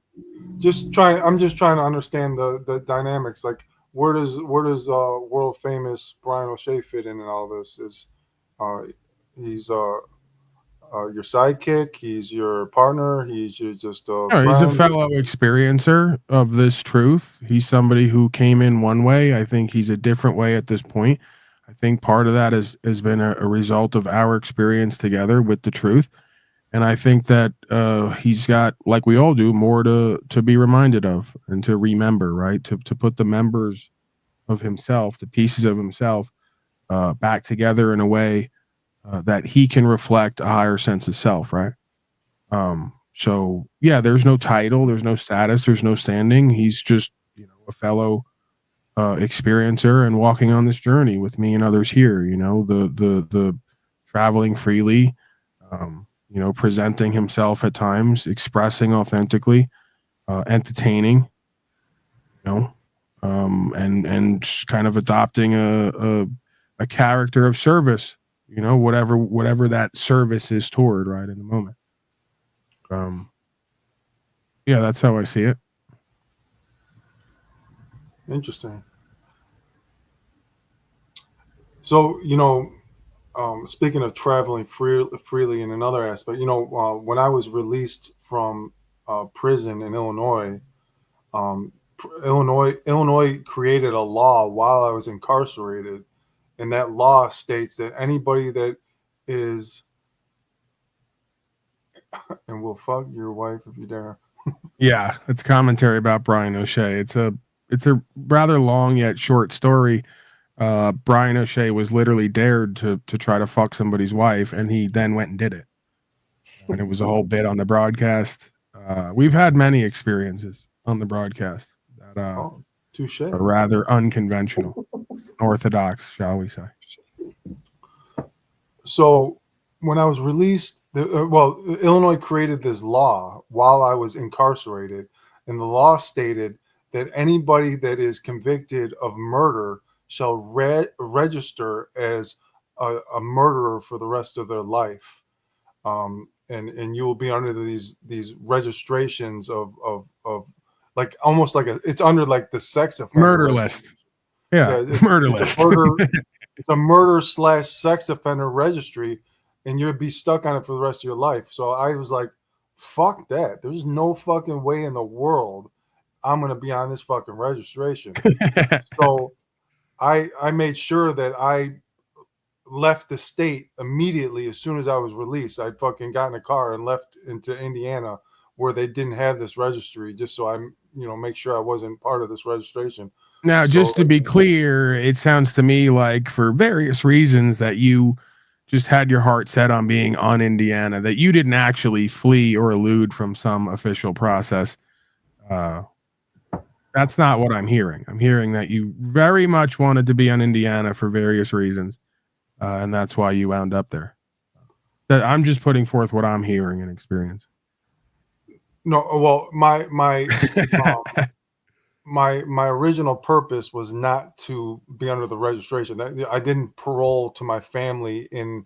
Okay, Illinois. you're not getting what I'm trying to do here, which is without lying, try to curate the way that you're putting that forth. It really doesn't much matter. I mean, the odds of a state of corporation coming after you because you were on their, it's not even about their land. If you understand what they're doing, it's a corporate entity, so you were never even on the state of.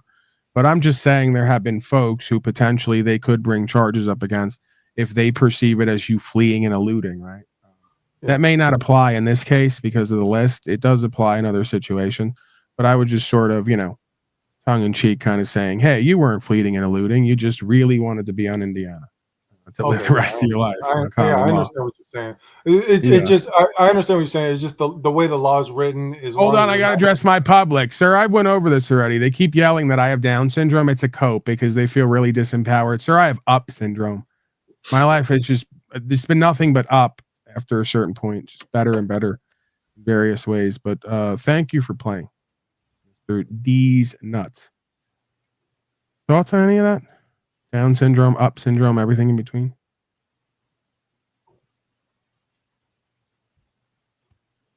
All right, let's go to the docket. We got to hit the docket. We got to get something done here. Terrence McKenna, the shamanic origins of Christmas. This is apropos. An example of how a very ancient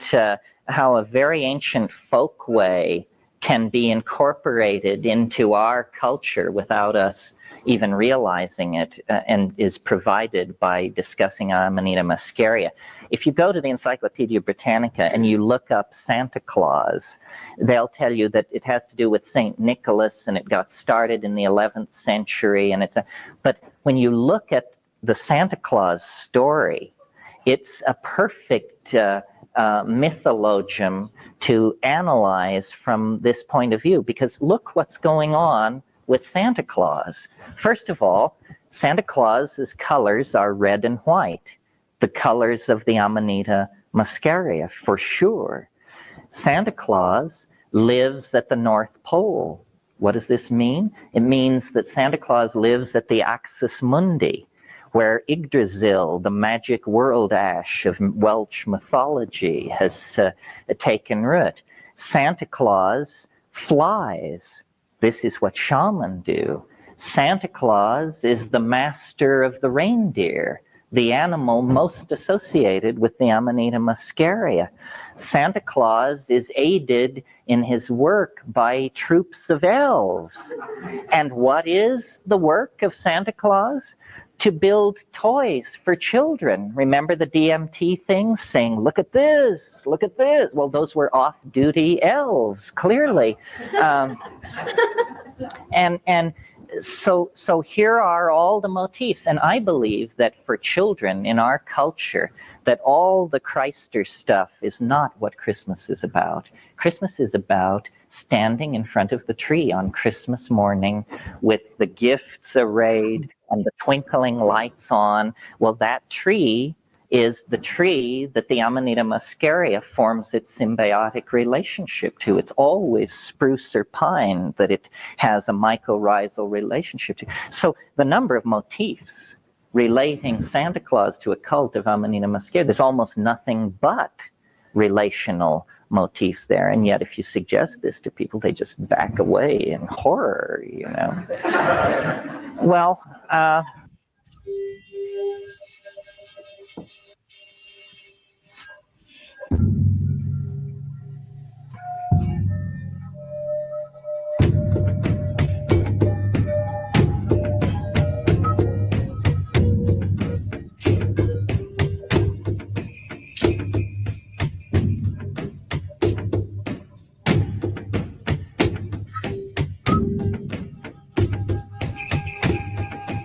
I think it ends there, Mr. Brian O'Shea. But yeah, another correlation. Okay, Brian O'Shea and William, we're going to pivot immediately because I want to get these two videos seen. For those who haven't seen them, we got a Zeitgeist clip, The Origin of Christmas. All right, this is, you know, hold on to your hats, hold on to your Santa hats and your jolly seats. This is going to get triggering and challenging. First of all, the birth sequence is completely astrological. The star in the east is Sirius, the brightest star in the night sky, which on December 24th aligns with the three brightest stars in Orion's belt. These three bright stars in Orion's belt are called today what they were called in ancient times, the Three Kings. And the Three Kings and the brightest star, Sirius, all point to the place of the sunrise on December 25th. This is why the Three Kings follow the star in the east in order to locate the sunrise, the birth of the sun.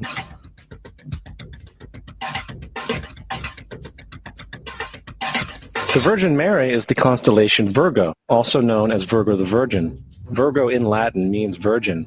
The ancient glyph for Virgo is the altered M. This is why Mary, along with other virgin mothers, such as Adonis's mother Myra or Buddha's mother Maya, begin with an M. Virgo is also referred to as the house of bread, and the representation of Virgo is a virgin holding a sheaf of wheat. This house of bread and its symbol of wheat represents August and September, the time of harvest. In turn, Bethlehem, in fact, literally translates to house of bread. Bethlehem is thus a reference to the constellation Virgo, a place in the sky, not on Earth.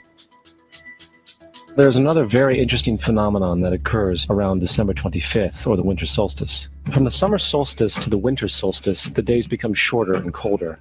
And from the perspective of the northern hemisphere, the sun appears to move south and get smaller and more scarce. The shortening of the days and the expiration of the crops when approaching the winter solstice symbolize the process of death to the ancients. It was the death of the sun. And by December 22nd, the sun's demise was fully realized. For the sun, having moved south continually for 6 months, makes it to its lowest point in the sky. Here a curious thing occurs. The sun stops moving south, at least perceivably, for 3 days. And during this 3-day pause, the sun resides in the vicinity of the Southern Cross, or Crux, constellation. And after this time, on December 25th, the sun moves 1 degree, this time north, foreshadowing longer days, warmth, and spring. And thus it was said, the sun died on the cross, was dead for 3 days, only to be resurrected or born again. This is why Jesus and numerous other sun gods share the crucifixion, 3-day death, and resurrection concept. It is the sun's transition period before it shifts its direction back into the northern hemisphere, bringing spring and thus salvation. This is the cross of the zodiac, one of the oldest conceptual images in human history. It reflects the sun as it figuratively passes through the 12 major constellations over the course of a year. It also reflects the 12 months of the year, the 4 seasons, and the solstices and equinoxes. The term zodiac relates to the fact that constellations were anthropomorphized or personified as figures or animals. In other words, the early civilizations did not just follow the sun and stars, they personified them with elaborate myths involving their movements and relationships. The sun, with its life-giving and saving qualities, was personified as a representative of the unseen creator or God, God's son, the light of the world, the savior of humankind. Likewise, the 12 constellations represented places of travel for God's son, and were identified by names, usually representing elements of nature that happened during that period of time. For example, Aquarius, the water bearer, who brings the spring rains. This text has more to do with astrology than anything else. Coming back to the cross of the zodiac, the figurative life of the sun, this was not just an artistic expression or tool to track the sun's movement. It was also a pagan spiritual symbol, the shorthand of which looked like this. This is not a symbol of Christianity. It is a pagan adaptation of the cross of the zodiac.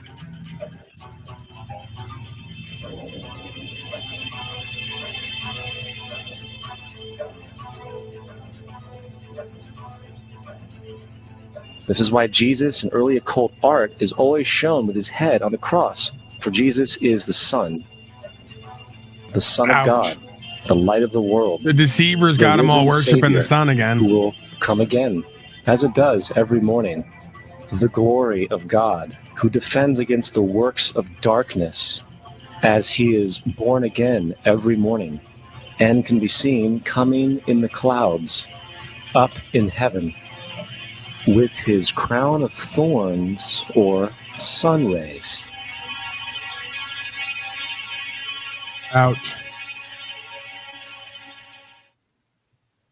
Well, there you have it, Brian O'Shea. You got a lot of Christ-tards running around, don't understand themselves, don't understand the law of the universe, don't understand these myths and legends, don't understand conscious and awareness, and don't understand that the majority of folks here have one thing in common. They're in a purgatorial state.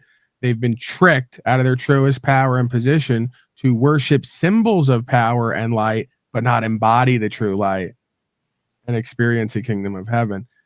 Man, the greatest trick the devil ever did was convincing folks it didn't exist, and the greatest lie is the one closest to truth. Thoughts on any of that, Brian O'Shea and William? If not, we can move forward. We're going to move forward either way, but I want to give you folks an opportunity. The link is down there if anyone wants to join us here on a very slavey Christmas. I just take that as all religious jargon. What specifically? Just the you know, I like some of it may be true or whatever. It's just like it's just a bunch of what do you know? What like there all those stories or all those ideas, like who knows what the true history of anything is? This is the word is his story. If I know my story, I know his story, whoever he is. I don't know. There's only one self here. It's a holographic universe. It's reflective. You can't give me an experience you've had that I haven't had. I can't give you an experience I've had that you haven't had. The only one maybe is trust, equity, and faith. You get revealed that through your experience here in Babylon by the creator God, as I see it, as an experience. It's revealed to you. It's not a man. It's not a person. There's no name to it. God is a description of an experience to me that cannot be undone or changed. The same way when I sit with people and I reveal the truth of what was revealed to me, it changes their life and they can never go back. The same way the Matrix shows the allegory of Morpheus giving the red pill to Neo and him recognizing that he is I am that am. He is one with the creational force and he's here for a certain purpose and meaning and value beyond to just play in the Matrix. Yeah, it's funny. I love the way you express yourself because I believe that you mix a lot of truth with a lot of just, jargon, just a bunch of I can't words. have an experience for you haven't had. That's the point. It sounds like jargon to you because you haven't had the experience. If you've had the experience, multiple experiences that I've had, giving up and walking by faith rather than by sight, while being questioned and prosecuted and persecuted and told I was crazy, you would probably understand a bit more of the experience, the truth, life, and way, and you'd understand me more because you'd understand yourself more, walking in a fulfilled life on a journey to becoming, actualization, realization. That's the thing. It's going to sound to anyone like a bunch of words put together with no meaning, because the meaning is in the action and the experience. If you haven't had the experience, it's meaningless to you. Maybe, yeah. Right. Just that's the, again, like I say, we're all oneself on the highest level, pure consciousness and awareness. On the lowest level, the only gap is perspective, and that is through experience. Yeah, right? and I We've agree with that. experienced and Again, not. like I you say things like, you say things that I totally agree with. The holographic universe, there's a lot of aspects that I'm totally on board with. But then I think you just stir it up with some stuff. I don't know how to respond to that in the sense of I'm talking from the core of my beingness and from firsthand experience, and I'm doing it in a relative. I believe you are. I believe that is your truth. And it's true to you. Honestly, yeah. It's the truth, and what makes it the truth is that it's discernible, definable, experiential, explainable, repeatable, and I can give it away to others, and they can walk the same walk and get the same results and report the same experience. It's not my truth. It's the truth. It's very similar to there's this guy Wim Hof, and these doctors injected him with a virus that would cause certain symptoms to come about, and through his breathing technique, he could quell the symptoms. And they didn't think that was possible, these doctors, because he was controlling his autonomic nervous system. And then he trained 24 other people to do it, and they all did the same thing.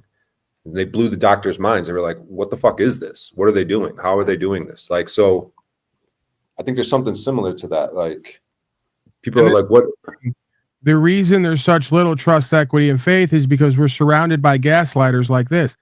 I'm not asking you or anyone else what your perception is of me, and I'm not interested, because when I ask you who you are and how you live, it's going to be a supremely boring, unfulfilling, slavish lifestyle. The antithesis of what I've been doing since the day I've came into this creation. So this is where I'm stuck on. Let me just address this Joey person. I think I'm not a religious person. The word religion, if you guys want to use words, let's go to the etymology objectively. Stop giving me what you feel it is. The word religion means to bring back into connection with self, essentially. Religion. To bring back together in wholeness. This is a process of becoming. It's about actualizing and realizing as a human based in conscience. You can take God and everything out of it if you can't handle that. Because that's what the experience of God is to me. The process of becoming. And you need to have trust, equity, and faith. I don't care if you think you don't. I'm telling you, everywhere in life, you're living it whether you accept it or not. Do you trust that stupid car you get in every day that it's not going to blow up? Do you trust your stupid bitch that she's not going to lie on you and take half your shit when 90% of the time they do? You're living in trust, equity, and faith all day, every day, whether you accept it or not. This practice and this teaching that I'm putting forth is the practice of being conscious and aware of who and what you are and how you're living and what the results are or not. And understanding there's a connection all the way through, whether you want to perceive that or not. And I have the goods because I have the firsthand experience on record over and over again. This is what I need. It's not theoretics. This is mind science. This is what I need help with. This is what I need to know. Your idea of truth. This is not my idea of truth. I just explained this is objective experience we're all having. What did you miss on that? I'm just in my. There is no such thing as my truth and your truth. My truth is I like pizza till it makes me pre-diabetic and gives me cancer, so I had to fast. There is no my truth and your truth. There's truth, and then there's delusion. I don't agree with that. I think I'm not interested what you agree with or not. You've already proved what I'm saying to be true with your own experiences. You were deluded and deceived. It's why you took a vaccine. I was living the truth. It's why I didn't. No. Yes. No. Well, go start a broadcast and give everybody your interesting, non-interesting, different brand of conscious and awareness that we haven't heard 1,000 million times before since the beginning of time. Because you're just like everyone else, as far as I'm concerned. I'm just like everyone else too. The only difference is I'm conscious and aware of what's going on, while most are unconscious and hypnotized. I want look for my understanding. I'll leave myself being wrong open, but I need to know, why truth is not subjective. Why truth is not your own personal experience. Because you don't get a say in it. Because you don't get a determination on cause and effect. It is based on what it is. It's static. It's a law. You were deceived, and so was 95% of this world, because the whole world's in the hands of the deceiver, as the scripture says. You were deluded, in denial, and in deception. And you're doing it now still because you failed to be accountable and response-able. I was able to account for what was going on and what my next decision would be, and I was able to respond in a way that I could account for and respect, and other people could respect. It was one of the jump-offs of how I became known here, because of who I am and how I'm displaying accountability, authenticity, responsibility, and co-creative experience, my presentment. So one of the things that characterizes you and others is you're supremely misunderstanding and miscommunicating with yourself and others in the transmission. You're easily suggestible and manipulatable. You're duped out. You're in delusion, and you're in denial about it. And that's what makes the world go round from the beginning of time. Just a little slow. No, because I'm very slow. You should see my history in this realm. I shot heroin for a good 10 years before I realized it probably wasn't going to work for me. I'm as slow as they get. Then at some point, you drop your ego and pride and you go with what is. This ain't about being fast or slow. This is about most folks got a sense of self that's a false sense of self, and they can't drop it because it makes them feel like they're dying. Ironically, the more they ignore truth, the more they're the living dead. I think at this very moment, I don't have the ability to articulate what I feel. Most people don't. And and there's a good chance that whatever you're going to articulate is not going to be meaningful and purposeful and objective, and it's not going to make sense. But do you open up the possibility that it might be meaningful? No, because you have nothing to show me and tell me I haven't heard or seen before that I don't know within me. But how do you know that if I haven't expressed it yet? Okay, I'll give you a shot. Go ahead. I'm not ready yet. Okay, I'll give you another couple lifetimes, and maybe we can get back to it. Okay. The reality is knowledge of self is knowledge of the universe. That's a proverb, ancient proverb, for a reason, because someone was a little smarter than you and I at some point in our best efforts and our ego. So they decided to communicate to us the one truth of existence.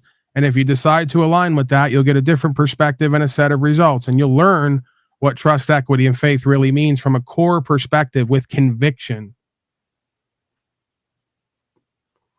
I'm trying to look at my, some of my favorite teachers and how they go ahead. I mean, they've already led you so well in life, I can tell. They did. You can know a teacher by their student. You can know a student by their teacher. True. What are some of your favorite teachers? Life.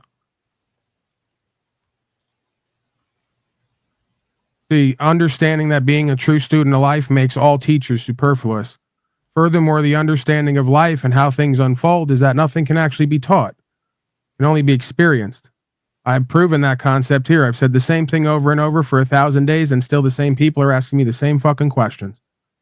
What could I teach them that life couldn't teach them? Can they actually learn from me when they're not students of life?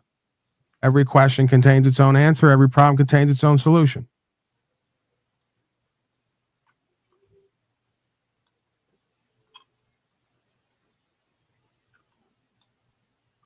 All right, let me try to read some of this. There's just I don't want to go over so much shit. So you just want to repeat learned information to me. That's not a teaching or an understanding or a practice. If you had a teaching and understanding and a practice, it'd be at the core of who and what you are. It'd be part of your beingness. You wouldn't need to go to a book for it. You have life experience for that.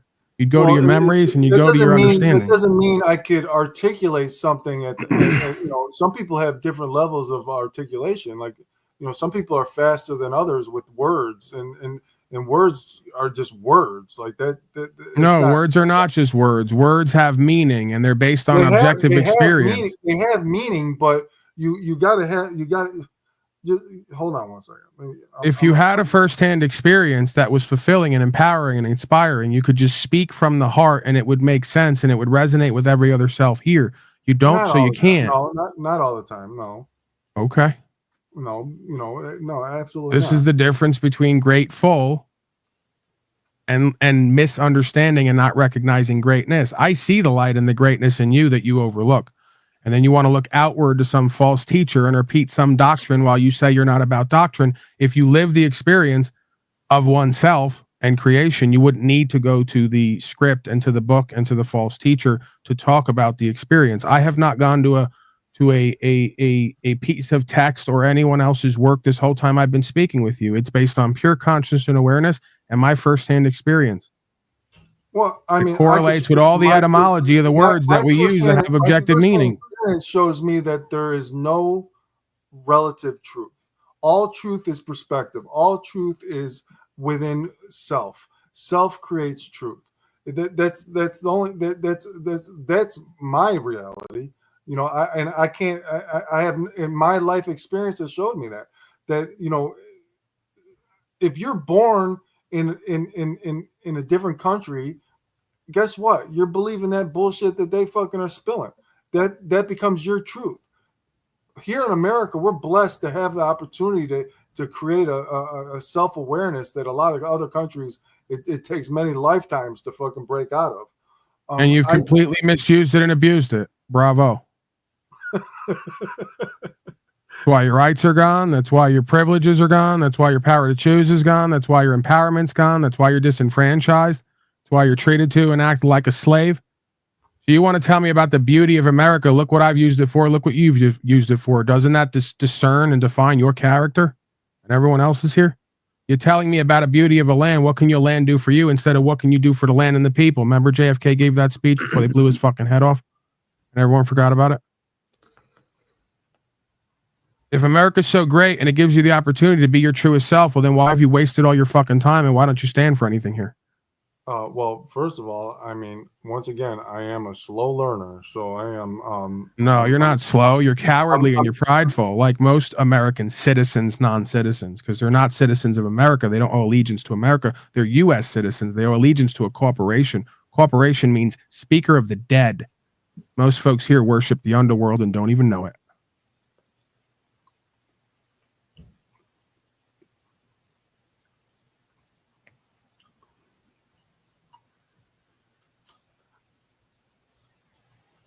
I know me, so I know you. There's nothing you're going to show me and tell me that I haven't experienced already, including the reasons why you don't do certain things and the reasons why you do other things. Only I get my father to understand that I know him better than he knows himself, and he could stop playing his prideful, egotistical games with me, and we could walk hand in hand into a one-self co-creation. You can't get it done. Most people can't get it done. They think that I'm trying to cult them or get them to submit to me rather than submit to the truth while they've been living in a lie all their life. Shame that they perceive me and themselves the way that they do. Everyone sees truth different, though. I'm not asking how you see it. I'm asking what it is and what it isn't. It is the way you perceive it's not. it. Right? It's not how you perceive it. The truth is what it is, and then you choose to try to see it how you like to see it, to cope with it how you want it to be. That's delusion and denial. I agree with you on so much, but at this core, you don't have to agree with me for it to be true. That's the point. It's the if way you all could have created your own reality, you wouldn't have been subject to the one reality I was subject to over the last 4 years. You would have done it, and you didn't. You were subject to it, and you responded the same ways. Why are you going to continue saying things that make you look more ridiculous and embarrassing? I'm trying to help you here. Stop doing that. It's better to go silent than to open your mouth and confirm your foolishness. We could at least just think you're a fool rather than know. It's not better to go silent when you have questions and you want to discuss. You're not asking questions. You're saying things that make no sense. You're saying truth is whatever you want it to be. It's not. If it was, you folks would have created your own universe to cope with over the last 4 years. You didn't. You got vaccines and slaved the fuck out. Stop gaslighting me that I don't know myself, so I don't know you. More importantly, stop gaslighting yourself. It's embarrassing and pathetic, and it's based on your Stockholm Syndrome psychology because you're owned. You're owned by that bitch that you're with, and you're owned by the state she's attached to because this is demonic possession here 101. If you didn't know, you can laugh at all you want. I know why you're laughing, because the majority of folks are death worshipers. And like you said, I gave my soul and will over to it. I want to be cucked and controlled by the devil. Well, then go ahead and do it. Just don't think that you're going to have anything with me. I don't believe in the devil. I don't believe in you don't have to believe in the truth for it to be true. I'm going to show you how it's true and real, and so is life experience over and over again. You don't have to believe in what it is for it to show you it is what it is. Like we used to say on the East Coast, it is what it is. It's not what you want it to be. It doesn't manifest in my life, so obviously it can't be true if it doesn't. Okay, your life isn't over yet. There's your pride and ego. It doesn't manifest in your life. You just came out of prison for 24 years, and you came out to take a vaccine, and then you get told what to do at your house by that woman to celebrate the statist, Saturnalian, satanic origin holidays that she's programmed by the state to celebrate. And you said, yes, honey, I love my cucking. I already know you're demoralized and disempowered. I already know you're disintegrated from the universal process. I already know she doesn't respect you, and there's only a matter of time before she keeps disrespecting you and throws you the fuck out of there or cheats on you. That's the way all you guys' relationship goes, on the middle ground of suburbia. Don't you get that? Don't you get that I know me, so I know you and everyone else here? There's no reality that you're going to create that isn't in line with the reality we've all been experiencing over and over again. You're my new friend. I'm I'm the first person in your life who probably actually loves you by virtue of the fact that I love the truth. Because I love the truth, I'm available for all beings in truth. The first word of true love is truth. The rest of the shit you all keep feeding off of and keeping yourself around is false love. And it's actually more rooted in fear and hatred than it is in actually true care. If it was, you wouldn't encourage each other to vax the fuck up and slave out. You'd do exactly what the fuck I'm doing here because you truly cared and had true love. Sorry to bring the house down on everybody. This was a grand revelation for me too. It was rather shocking to have to realize to myself, most people in life are not capable of true care and true love because they're living a lie. The first word is true and true care and true love. Sorry, maybe I'm a hopeless romantic and I just don't want to believe it or accept it. But yeah, I had to accept that most of my friends and family, if not all of them, are not capable of truly loving me or caring about me. They live a lie every day. They're in a whole other reality than what I am. And they're not interested in coming into trust, equity, and faith and true care and true love. As a matter of fact, they'll fight me to the death to avoid it. So do they really love me? Do they really love themselves? Are they capable of serving God? And the fact that, are they capable of living in truth? Are they capable of living life on life's terms? If not, well, how can I love them if they're not love able? See? All I wound up doing was pouring my time, energy, attention, and resources into people who are not love able, who are not faithful, who are not grateful, who show they're not thankful in the way that they live all day, every day, and then call it something else and say, my truth is my truth, yours is yours. No, it ain't. If it was, we'd have a great relationship with each other. The root word is relate. How can I relate to someone who thinks that they're going to create their own truth of existence and what it is? That's an insane person. You can't have a relationship with someone like that. You know who you can have a relationship with? Someone who can discern what is objectively. Someone who can, as a subject, embody the truth.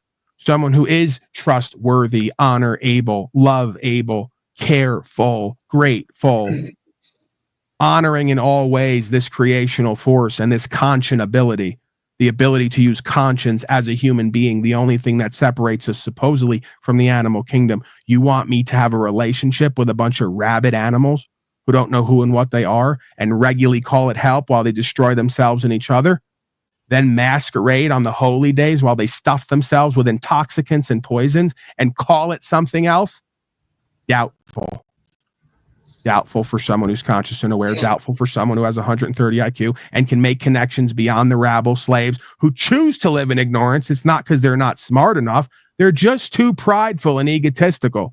See, so it's not even about the IQ. Let's leave that out of there because that's evidence of my pride and ego, and it doesn't serve this discussion. And be clear, I'm not proud of that. As the old saying goes, the man who's proud of his high level of IQ quotient is like a condemned man who's proud of his large jail cell. There's nothing to be proud of being alone most of your life. What there is a process of cultivating trust, equity, and faith, because I'm accountable to me and God. I'm not accountable to a bunch of deceived, deluded, in denial, gaslighting, cowardly cretins in and of Babylon. Thoughts, Brian, O'Shea, and William, before we get back to the docket? And I think I'm going to wrap up. I was feeling rather complete when I walked in here today. I don't want to say I'm proud, but I feel good that I've disciplined myself in truth enough to move forward with this fast. And in certain ways in life, I feel good about who I am and who I'm becoming. And I guess it would be ego to say I'd rather be me than anybody else at this point. Because there was a time in my life, most of my life, where I'd have rather been anybody but me. So it feels good to be able to say that. That's what I believe actualization, realization, and fulfillment is really about.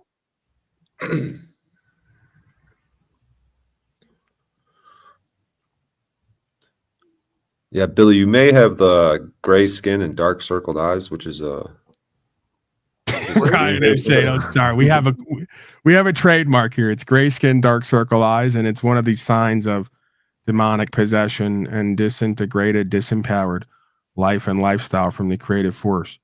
I don't know if he's being humorous there or what maybe that's his truth. Is that your truth, Brian O'Shea? Yeah, I was looking back at my stream from earlier today, and it kind of stood out more to me in the replay. Like I did see some circles, and I did notice the skin a little gray. And then since it's just a theme here. It's like the mark of the death worshiper. Yeah, because we had that. I was having a similar discussion earlier where I was getting similar pushback, and it's just like, and then there's another similar theme where people have this similar pushback on when we discuss faith and truth. So yeah, I can't keep up with your 130 IQ jargon. It's a lot. There's so many. Again, there's so many layers to this onion. I don't even know where to start. Well, we could just get right out of IQ, and we could just go to like EQ. You could just sit right in the heart space intelligence and tell me if anything I'm saying is resonating. Are you resounding? Well, I think you mix a lot of true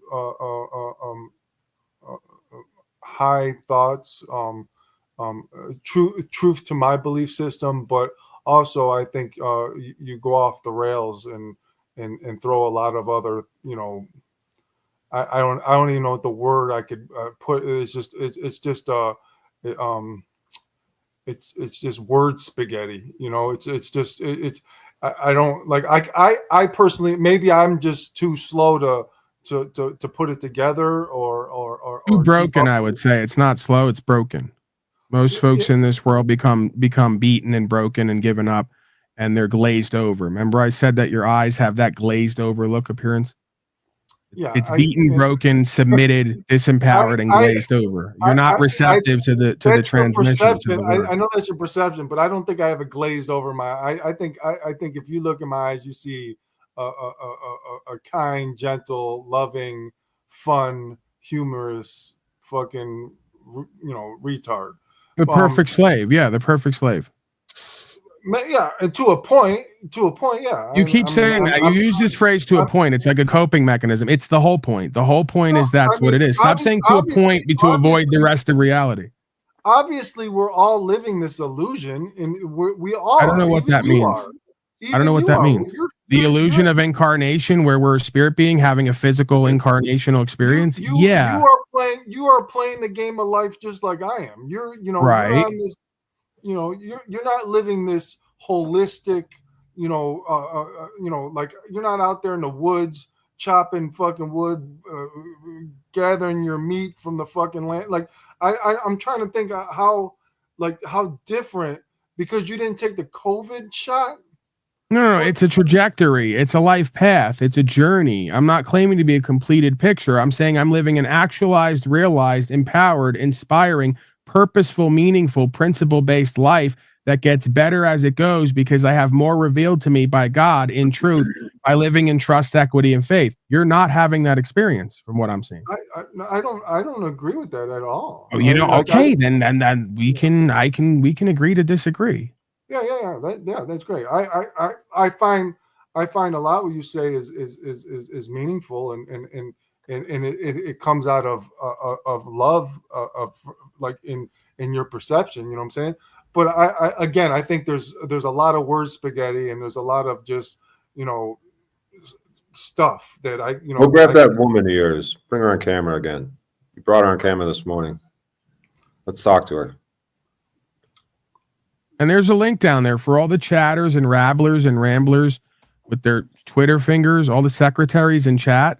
If you're very powerful and boastful and you're secure with yourself, there should be no reason you're not up here interacting. At least this man, William, comes up here and interacts. He has the courage to come up here, share who and what he is, listen to my obnoxious presentment at times that is probably testing and challenging for him.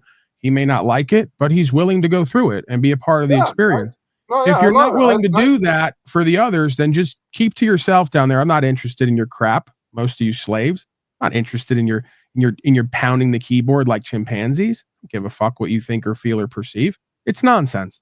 The majority of the time. We know that. The last 4 years has proved that. The last 400 years has proved that. The last 4,000 years has proved that. The majority of the public slaves here are rabble scum, and they have nothing to offer of any value or purpose or meaning. Let's just be all the way real about it. My purpose. They're actually part of the problem. They're the main problem. They're not part of the problem. They're the main problem. My purpose right here and right now for me is like I'm actually trying to learn something and try to see a different perspective. And at the same time, I don't perceive that, but maybe that's am. It's just I'm just caught up in my perspective of your word spaghetti. That's fair enough. That's fair. That's fair.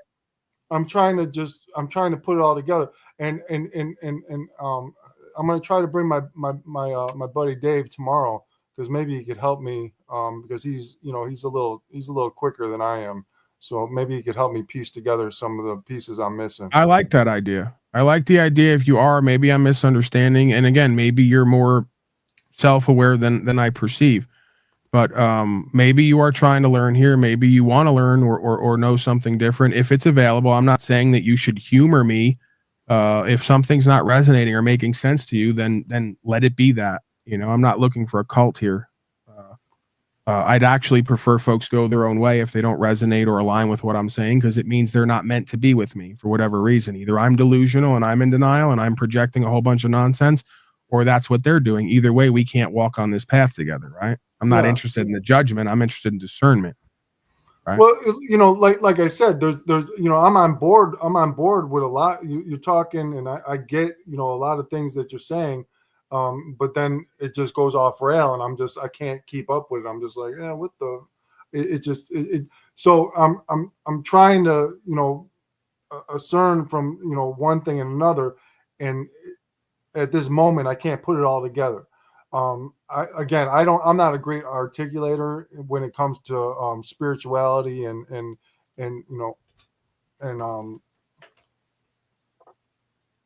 what's up? Well, here she is. Let's talk. Hello, ma'am. I want to introduce you to my friend Paul. How are you? Hi, good. How are you? I'm blessed. Oftentimes I don't notice it or remind myself, but I see that for all of us. So Brian, you wanted her to come in here specifically. I guess don't have her come in here and then try to pass the ball off like you do. I'll get in at some point, but you go over your questions, comments, and concerns. I want to see you take the reins here a little bit. You want to ask her some questions? Come on. Yeah. So I want to. What's attractive about William? I hope this is appropriate line of questioning, but I'm just curious because of the pushback that I've got from William today, and then Paul's also got from him. I'm curious as to your perspective on faith and different things that we've been talking about in truth. in this world. What are your thoughts on faith and truth? On faith and truth. So I guess everybody has their own perspective. So as far as faith, you know, me and Will believe in pretty much the same thing, spirituality and knowing that you can create your own reality and you know, you are positive and you have love and good thoughts, then good things will come back to you. What you give out, you get back. Pretty much, yeah. Did you take the COVID shots? I took 2 and then I haven't taken any more, but I also don't get the flu shot. So how did that belief system work out that what you put out is what you get back, in the sense of putting out what you call love and getting back vaccines and deception? I got it before I really understood it. It was when they pretty much were requiring it at my job, or else you weren't going to have a job anymore. That's pretty much what happened. So I got the first vaccine and a booster. And then after that, I've never gotten any more. But you can see how, from some other honestly, people's perspective, that was their version of love, as much as it kind of. And that's why we have our own journeys in life, and people can see different things the way they want to and live their journey as they please. So we're Not going to choose to be necessarily- ignorant, and we're going to be defensive while claiming to be okay. No, it's not my point to tell somebody else what they should consider love or not, but when Okay. you're forcing it on other people, that's completely So different. we just can't objectively agree on certain things. We're going to be purposely obtuse to feel better, like because we're inclusive on everyone else's sickness and dysfunction.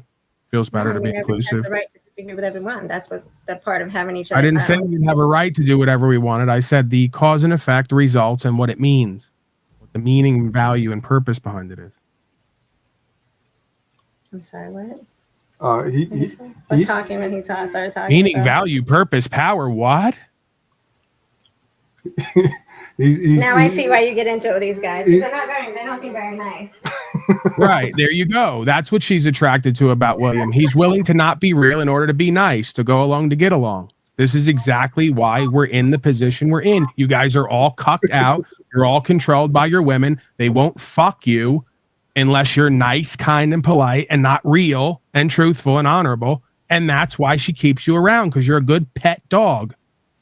And when she's done with you, she's going to go get a pet dog to replace you. Once the false respect and false love goes away, they go and get a dog, because the dog will always run up to them and lick them and be happy to see them and ignore their dysfunction and delusion. This is not the experience of being human. This is not what it's supposed to be. This is not divine love. This is not living in truth. You guys' version of love is dysfunctional. It's delusional. It's in denial, and it's not based in anything that is careful or grateful. Well, I think her perception to me of you right there is you haven't developed a rapport with her, so therefore Right. So I can't talk truth with her because she has a defensive, prideful ego, like so many here, because she doesn't understand what true love is. She never had a daddy at home. This is the root of all you guys' problem. You've never had a man at home, a daddy, to talk direct, authentic, honest, accountable, responsible truth to you and good faith. So you all come up with this toxic feminine way of being. It's all about love. We could just all see and do whatever we want, and it works out great. It doesn't. And you didn't have a man there with objective logic to temper a goofy bitch's feelers on how reality works. And that's why you're all in delusion. And that's why you all prefer denial. And that's why when you're faced with the truth and authenticity, you get defensive. This is Freudian subpsychology, sir. This isn't mysterious to me how you all wind up the way you do. It's based all in cause and effect. It's why you wound up in prison, I bet. This is the reason we all have the same background story and history and on the record. For the same reasons, because you had an inauthentic corporate male, subservient status daddy who acted like a tough guy in the house at best and was a coward at heart everywhere else in his fucking life. I bet anything on it. Either an absentee or a tyrannical daddy. If someone lives this life of delusion and dies, so what?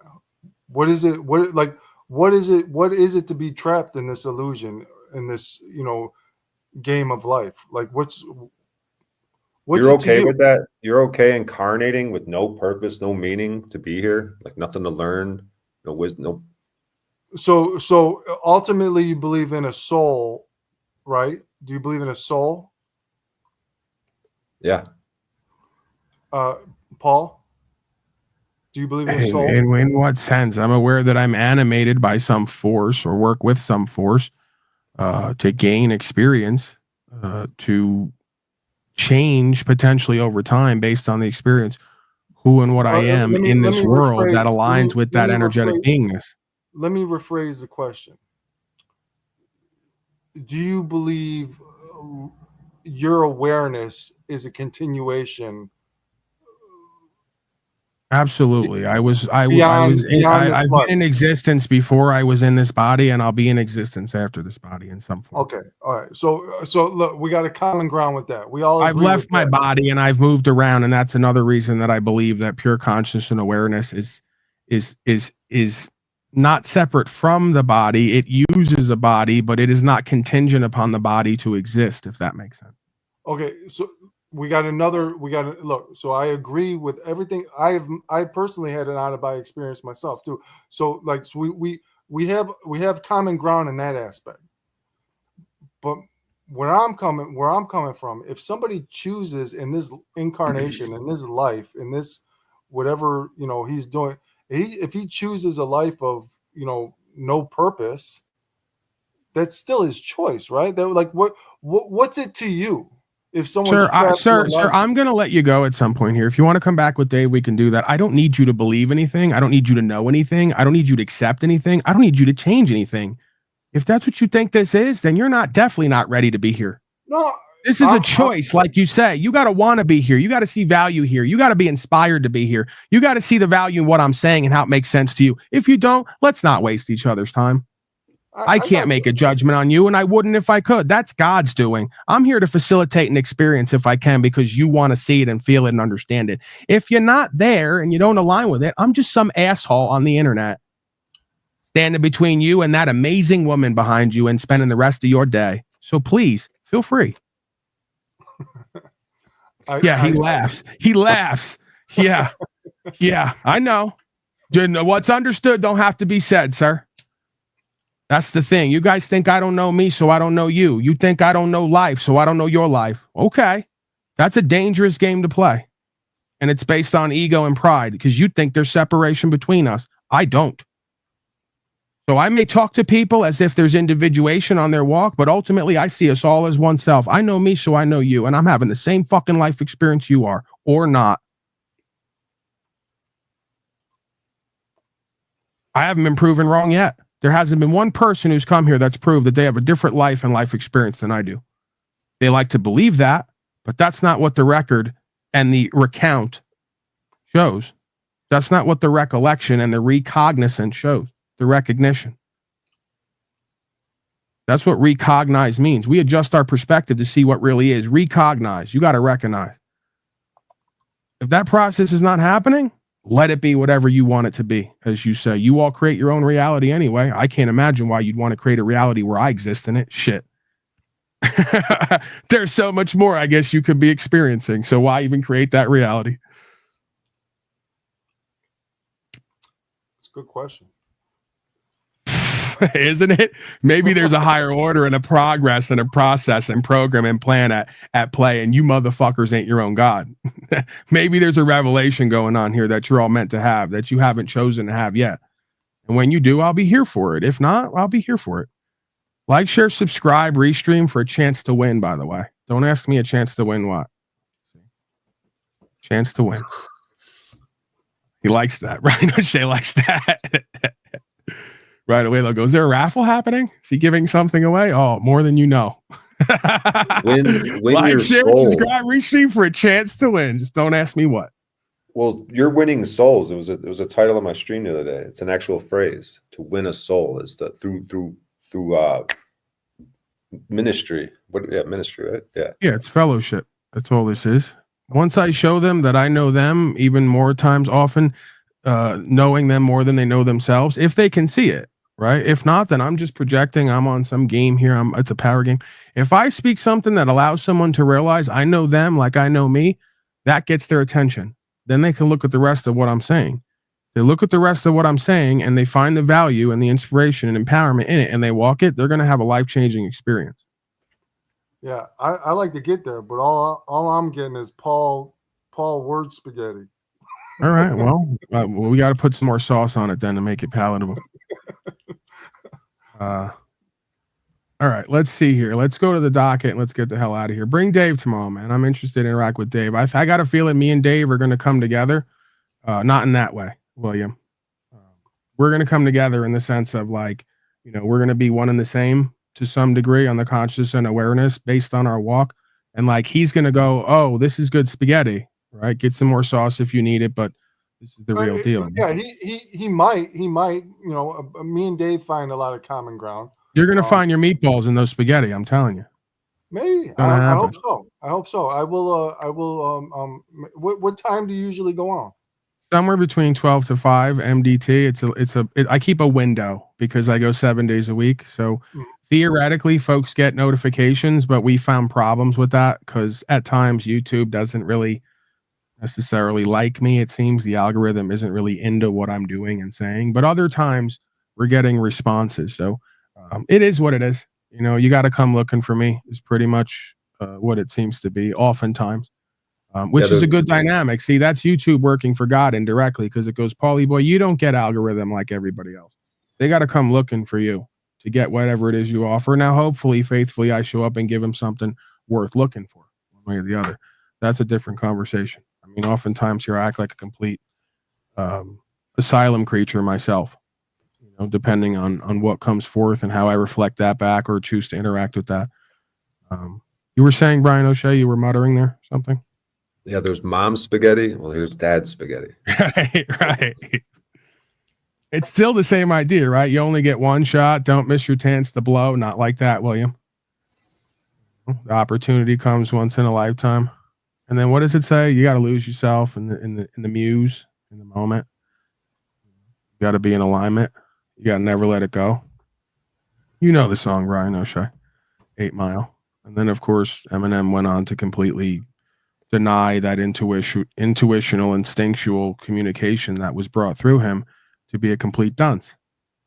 Argue about Donald Trump and suck black dick and try to be politically correct and argue with MGK and all the rest of it. Somehow or another, it's weird. You get these folks, and I may be doing it right now. Watch me, hold me accountable.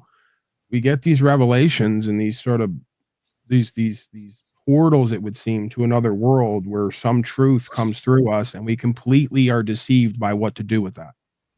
Right? We just completely miss the mark, it seems, oftentimes on what to do with that truth that is revealed through us. I guess part of that is the nurture, lack thereof, that we've gotten, right? We've never really been taught how to use this vessel, this tool, and life as a tool to direct it toward beneficial results for self and others. It's the one tool we don't get a manual with, and nobody seems to care on the whole to go and find the manual or create the manual or live into the manual. Some folks will say the Bible is basic instruction before leaving Earth. I'm not going to go that far. I think the Bible, like all spiritual text or religious text, is a story about the human experience. While you tell the human experience, it's a story about God and the devil. They're intertwined because it's a reflective holographic universe. You can't tell the story about God and the devil and everything in between without telling indirectly or directly the human story. The story of consciousness and the duality of beingness, masculine and feminine, light and dark, positive and negative, how that all comes together to create an experience that we call a human experience or an experience of consciousness. I got to thank a couple people here.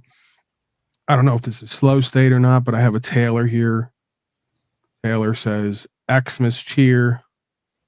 Thank you, if that is Mr. Slow State, for a show of good faith and equity, if that's what it is. It's hard for me to believe that's what it is, and I'm sure you understand why, because you've been so deceptive and manipulative in the past. But I have faith that all shall be redeemed, if not in this life, in the next life. Happy holy days of Unslaved, Mr. Pedro Castillo, Latino Angel. Thank you for your contribution and support. Good tidings to you during this Saturnalian Krampus celebration period for the citizenry of United States Corporation. who've completely rebuked and rejected their true purpose and meaning and power here to play games and exchange pleasantries and Korean plastic pieces in the name of Christ, which could not be any more blasphemous, by the way. Spiritual perspective, but who cares, right? If you don't believe in God and you don't believe in trust, equity, and faith, and you create your own reality, who really gives a fuck? Have another ginger cookie. Another shot. That schnapps. Really get into it. Let me do one too. Thank you, Pedro Castillo. He says, for live free, die free. Much love, brother. And Julian, thanks as always. Wow, you got contributors and support. See why it's a good vibe here. See why it feels good here. Right? We're not giving off some false sentiment, some prideful, egotistical, pitiful state of consciousness. We're giving here to each other because we see value in ourselves and each other and how we're living. We're aligned. We're in community. The root word is communion, right? Higher sense of self, higher purpose and meaning and values here. We're not like the rest. And I'm not saying that from an egotistical standpoint. I'm saying that from many are called, few are chosen, because few choose this walk back. I thank you guys, man. It was fun. Hopefully I'm gonna reflect and try to take something from this. Great. I look forward to tomorrow. I will try to get Dave on here, and we'll go over Paul Spaghetti and Brian the comedian and figure this all out. Hey, I appreciate you, William. All right, man. Have a good day. I look forward to meeting with you again and seeing where this goes, if anywhere. Yeah. Oh yeah. No homo. All right, Billy. See you tomorrow, man. Yes, sir. All right, William. All right, I'm gonna throw you out. Yeah, I mean, listen, man. You got to be a willing and able participant in whatever this is. You got to see the value, the purpose, the meaning, the empowerment. You at least got to be entertained. And we could go from there. It doesn't have to be anything, right? I'm not necessarily in this to, as you see, I'm done chasing, even though the Tao will speak of let the wise man chase you, show you where you have fallen, where you may yet to fall. Presuming I'm a wise man, I'm a little heavy. That's why I'm fasting. Getting a little up there in age, ripe old 35. I'm kind of done chasing.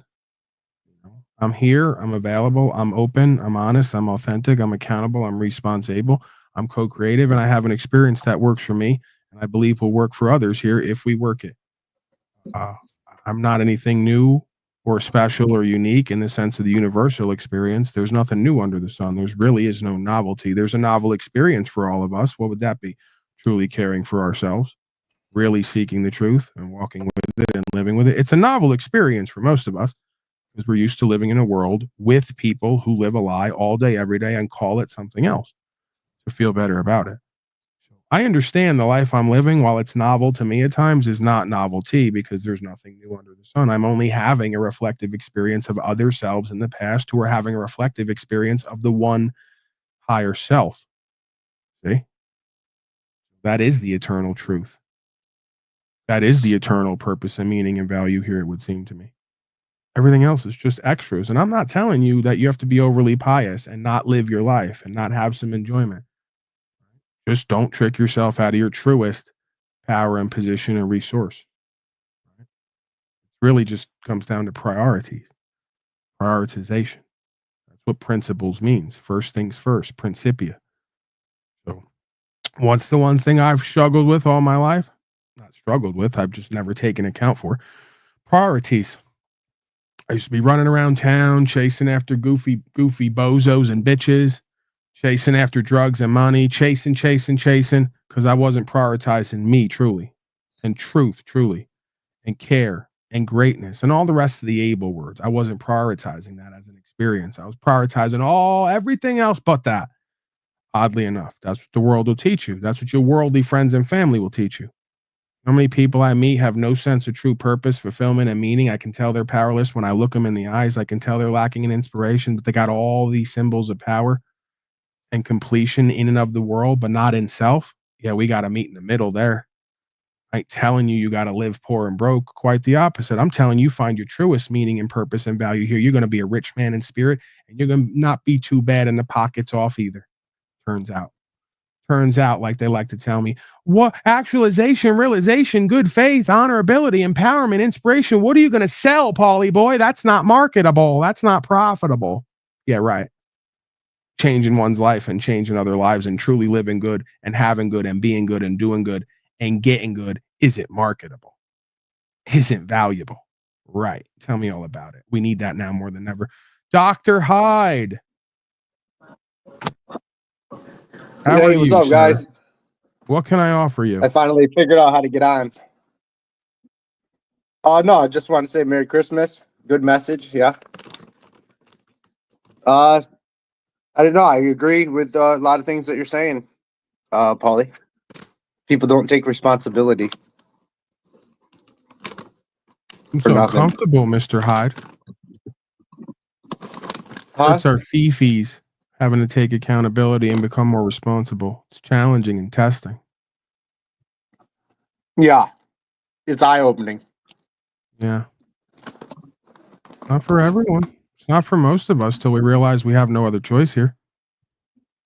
Yeah, I agree. Yeah, that was the point that I had gotten to. You know, when you are in sickness and you have no one around, or if you're in health and you have no one around, where does that leave you? Hold on a sec. I gotta let my dog in. Yeah, I mean, I guess that depends, right? Are you a being who lives in trust, equity, and faith? Can you respect yourself and honor yourself and the living truth, what we call the godly experience? Well, then where that leaves you is in the presence of God. If you don't have that, oh, you're in trouble. Right? And Go ahead, sir. yeah, I agree. Do you have anything specific you want to speak about? No, I just joined to say Merry Christmas. I only got like one message today, so it's nice to be part of a community. Well, yeah, I mean, you know, let's not feel bad for ourselves, or let's not get down on it, right? The times, as I said, when you're in solitude, the root word is soul, like the sun, like the light. When you're in times of solitude, when you're alone, you're not getting any influence from the outside world, that's a great time to commune with the spirit, right? To work on yourself, to work on what you're doing and what you're being and what you're creating.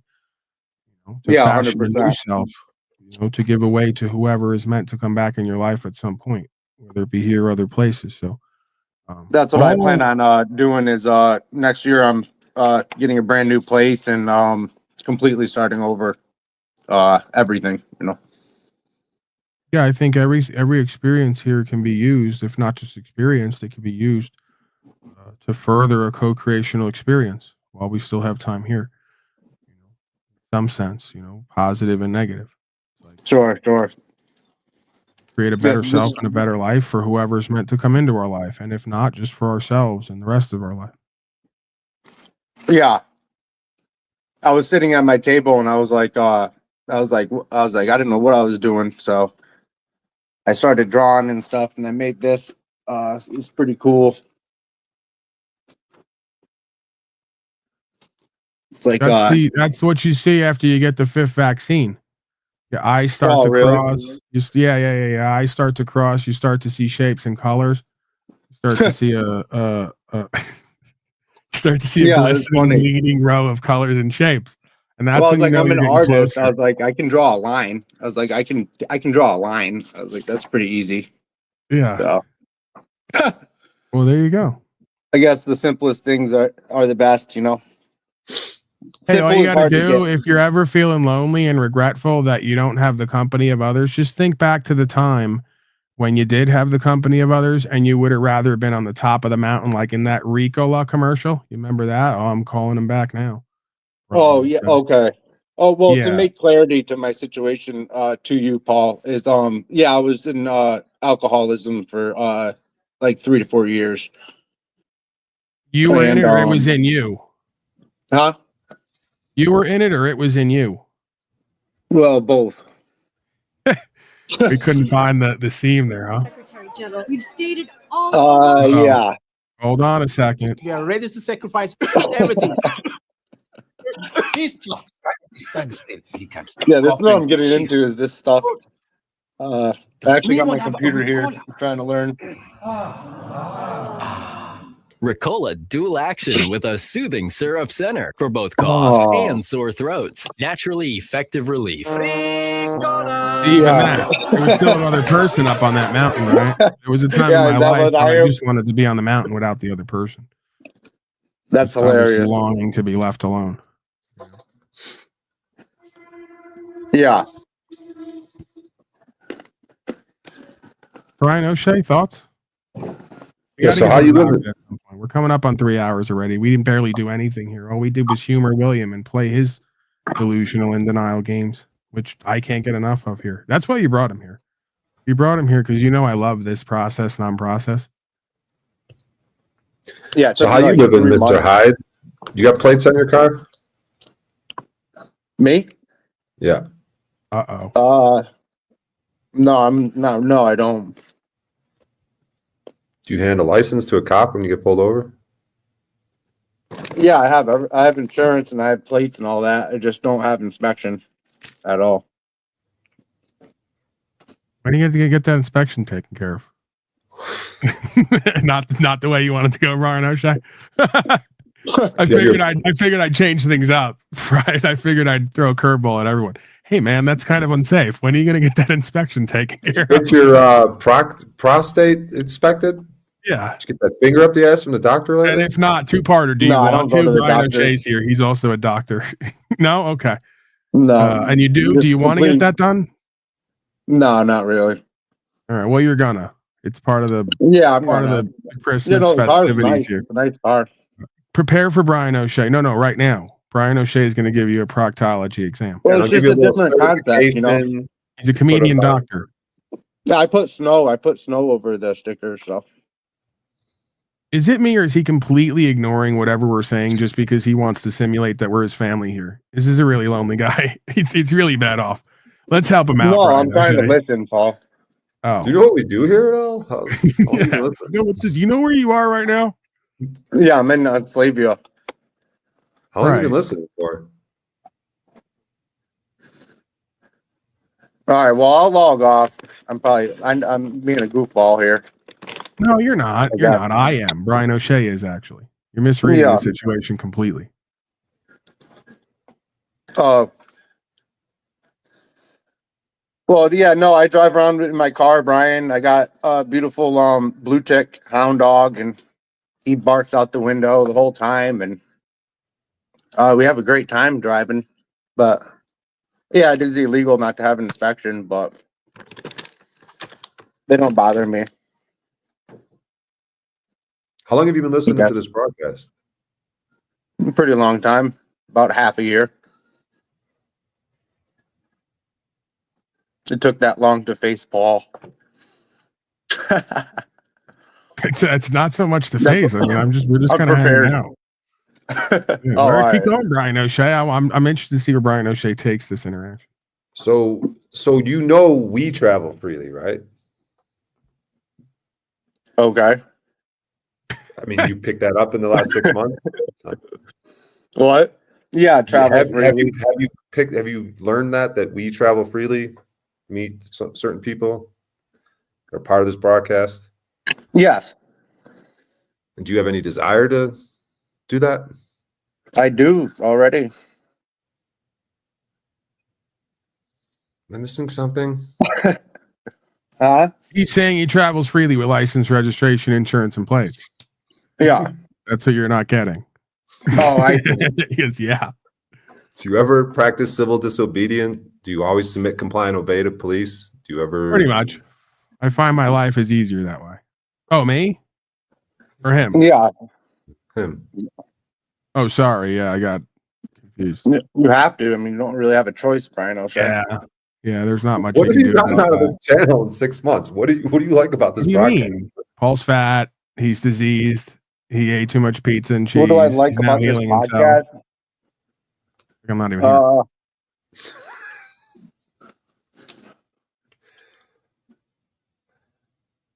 Yeah, to go against the grain. is what I like about it, Brian. You like watching me do that, but you don't want to do that, right? No, What I'm here. gathering from people. Oh, okay. Yeah, I go against the grain. Is there a woman in that house? No. It's my TV. Is there a man in your house, Brian O'Shea? Sorry, continue. Oh. Are you an actual doctor? Oh no, it's a reference to Dr. Jekyll and Mr. Hyde. You're more of a hider. Yeah.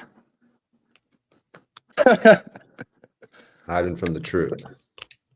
Submit, comply, and obeying. Slaved up. What? You're slaved up. You submit, comply, and obey. You hide from the truth. You don't really stand on much. Just kind of a go along to get along kind of guy. Yeah, I agree with that. Yeah, sure. Go along, get along. That's how it goes, right? It's like William's cousin just showed up. We're doing Unslaved dinner. William just left his cousin. Okay, so like, are you happy? Is this fulfilling? Are you excited? You seem excited. You seem happy. You seem fulfilled. Oh yeah, I'm extremely excited. I'm excited. Right, Yeah, we can tell that. Yeah, I'm excited for next year. That's what I'm excited for. Well, because Trump's getting in, right? No, not because of that. Oh, because I'm finally going to lose weight. No, I'm happy for next year because I'm going to be able to use my creative talents more. To do what? You found a job where you can work on your knees full time? Okay. Ha! You see where I was going there. I'm kidding. All right, tell me more. Let's go. Let's get to it. What are you excited about? What are you happy about? Brian O'Shea's asking. I'm kind of done. I'm checked out. The William thing got to me. Really depressing. Well, I guess my philosophy on life is girls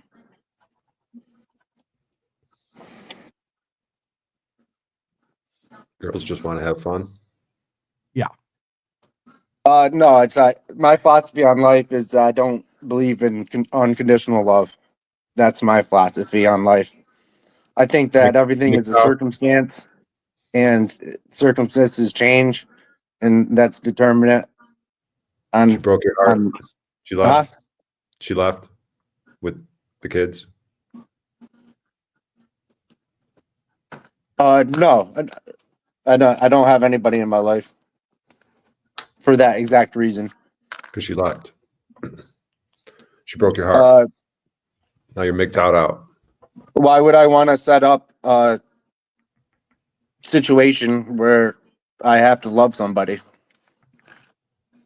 Then go gay. What? Just go gay. All right, I can see where your head is at, man. Wow. No. More of a heart-based thing. Brian O'Shea. He's choosing love. He learned it from Talcott. It's a long story. Oh yeah, I seen him you on do the realize podcast. that there's something counterintuitive or sort of counterproductive in saying, why would I have to set up a situation where I love people, where some folks would say that the point is that you have love within you or are love, and that you enjoy sharing that in some way or some sense. It's not a have to, it's a get to situation. Yeah, exactly, Paul. That's what I mean. It's a get to situation. Everything is a certain thing.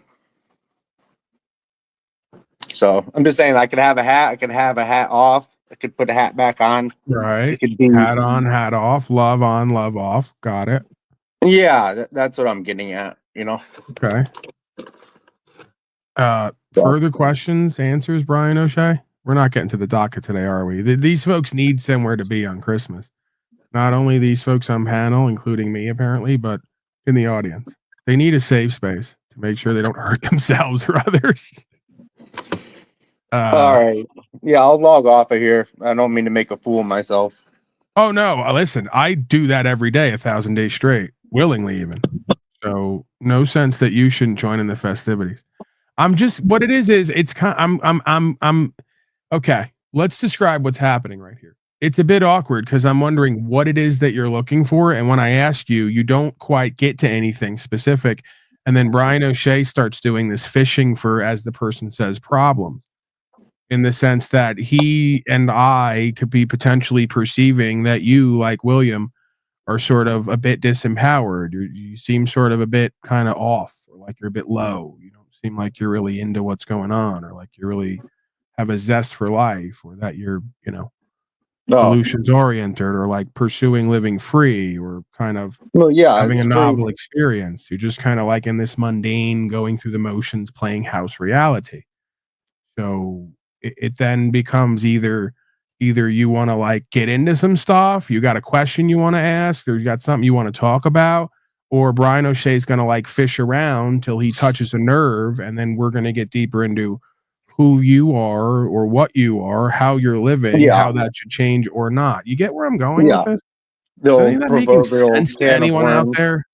Hello? Yeah, the can of worms. I don't want to open up any cans of worms. No. So, okay, but then what do you come here for if it's not to open the can of worms? I thought this is the one place where we open the can of worms 1,000 days straight. Thought that's the point of Unslavia and what we do here, because it's different from everywhere else where people lie, cheat, steal, bullshit, pretend, jack off, jack on, Yeah, I depending on get how what you're Talcott's saying. feeling. Yeah, Yeah, we well, do the that's how. hard Yeah, stuff well, here. We do the crazy stuff here. We do the weird, well, then wild that's what I was stuff. saying. Yeah, I'm 30 years old and I'm ready to go. I'm ready to knock down the walls. You need a purpose and meaning in your life. You need a value Yeah, system. You need a coming of exactly, age Paul. story. You're fucking bored with Yeah, yourself in life. It's not going anywhere. It's lacking a zest and a purpose and meaning. And yeah. and That's why I you want to quit be drinking on alive, and you want to be a part of November something. 21st. I quit Yeah, drinking. 35 there days it clean. is. Good. Yeah, Okay. That's what I because no want to one would help hear. me. That makes sense. Yeah, Now we're mother and getting father, somewhere. brother. Right there you go. Mommy and daddy issues. You've been watching the No, I don't broadcast have 6 no months. issues. You decide, no, now we're getting to it. This is what I'm looking for. We know it's there. You're insulting me and Brian O'Shea's intelligence when we're beating around the bush here. We come here to fuck the bush over and over again. We're not beating around it. Well, I'm getting it now. Right. So you watch the broadcast. You've been inspired. We have a similar, if not same story, because we're one self on the highest level. On the lowest level, we need application and results. You stop drinking because you're inspired. You want to be better, have better. It's 35 days. That makes sense why you're kind of still finding your footing. You're a little off balance. You're not quite sure maybe how to fill your time. You got to get some productive sense of self and some productive habits and productive way of living. So what's the work situation? What are we doing to like generate coupons for value so that we don't wind up like Wizard and Slackcott, 65 years old with nothing and nobody and no way to feed ourselves other than off the charity of other individuals who pity us and think we're pathetic? What's that looking like and feeling like? How's that situation? That's going good, Paul. Yeah, I do construction. What are you doing? I'm curious. Construction. Okay. Yeah, I'm a All right, roofer. so that's so you can find why that's good, because you get out every day, you get in the elements, you get some chemtrailed fresh air, you sweat a little bit, you purify your system. Sweating's good, moving's good, you stay limber. Do you love it? Is it a passion of yours? Are you just going through the motions? Yeah, no, I love it. Yeah. Okay. Well, then there's no issue there. Then folks in chat will then start asking, how the hell does one get to love roofing? Well, hey, this is why America's great, because you may hate it or be daunted by it. Someone else out there's moved to have a passion for and to love putting your fucking roof on while you're a lazy skunk. So that's this guy. Thank him. Thank him now or later. Him and about 15 other illegal Mexicans. Shh, we're not going to talk about that, Mr. Hyde. I know how that works. And I'm somewhat kidding. Okay, so what are you lacking? I'll ask you. This is not about me projecting onto you. What are you, if you had to do a self-assessment and say, what's your name, man? What can I refer to you as so that we can, what's your slave name? My name's Cody. Cody. Okay. Drugs and alcohol, Cody? Done? Nothing? Yeah, I just smoke cigarettes. Okay, we know we got to get rid of that, right? Yeah. Okay. So start on that at some point, do what you got to do. You're probably going to want to, like the addict does, sublimate something for something. If you do something for something, try to keep that going to where you finally get to something that's not killing you, if possible. You already know that. And you can't do roofing if you're chain smoking cigarettes, right? It's bad for your lung capacity. So where are Yeah, you sure. lacking? Where, Yeah, no, where, I where do the understand. self-assessment on you. Where are you lacking? And be completely candid and honest and open and real, because this is going to be part of your coming of age story into faith and confidence. The root word of confidence is to confide. It means you're free to tell your story and who and what you are without fear. Yeah, I guess I would say to go more into a state of abundance and safety and love as compared to scarcity and survival. Okay, so thriving instead of surviving. Yes. Okay, so how do you think that we can do that? What is one of the ways that we can do that? I think number one is getting negative people out of your life. I could I'm accept amazed that. at I'm amazed. I'm sorry to interrupt you, Paul, but I'm No, go absolutely ahead. amazed at people how much they affect each other. More than we'd like to believe. Absolutely. I'll agree with that. As much as my ego doesn't like that, I'll agree with that. Now we have to be careful to make sure that these aren't folks who attempt to hold us accountable, and we see that as negativity. They do that with me a lot. Paulie's very negative because he's interested in accountability to the truth that we don't like how it feels. We prefer to create our own truth to cope with life and not live life on life's terms, right? We got to make sure that that person's not one of our greatest allies, masquerading as what feels like a devil to us by presenting a harsh truth we don't want to accept. But yes, if it's someone who's projecting onto you, trying to hold you back, doesn't care about you, wants to keep you where they're at, doesn't wish to understand you, but rather label you so they can try to understand you, but interfere with your growth, yeah, you got to get those type of people, it would seem, out of your direct vicinity so that you can cultivate some sense of truth and faith, trust and equity within you and the spirit that moves you, and not be subject to the whims of other people who try to control you directly or indirectly, and then call it helping. A lot of folks say, we love you, we care about you, we're trying to help you, now let us control you. It's very government, non-government. And it's another test, you could argue, another spiritual test.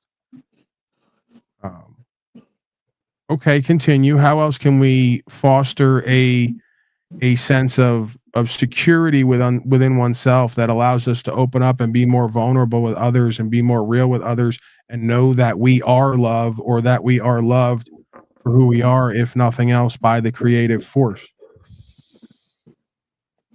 How we do better with being nicer to each other. I would say that it would be like the narrow path that the Bible describes. That everybody's on a narrow path, and I don't think that the narrow path means whether you're doing good or bad or not. It's more like you're having the humility of seeing that life is so fragile. Being on that narrow path. I can see that. You know me, I don't necessarily subscribe to all the time being the nicest, but I think caring would be a better way to put it for me, from my perspective. Maybe there's something there that I'm resistant to. But oftentimes I find that true care, right, the first word being true, when exemplified or shown or experienced, oftentimes can be offensive to people who choose to not care or to pave over that care to go along to get along with the ways of the world. So nice, maybe, maybe not. True, careful, real, authentic, faithful. Yeah. Oftentimes not the nicest, it would seem to me. And a lot of that has to do with the perspective of the experiencer of that. So, yeah, Well, man. that's I what I mean, see. go ahead. That's what I see going on with the world, Paul. Is you know, everybody's into all this astrology and new age stuff, and now everybody's religious and everything else, but all of that stuff like doesn't help anything, you know. It's almost like saying, "Oh, I'm a good person, but I'm not gonna do nothing." That's how Well, people right. like I to mean, feel. that's what seems to be the journey Like, to becoming is creating a self that you can like and love or respect. And then it's only a matter of time before you call in somebody to share that experience with you who's done the same work. If you have the discernment to see who's who and what's what, right? yeah, I think I've been around people that aren't at my level. Is my problem. Yeah, I see your point.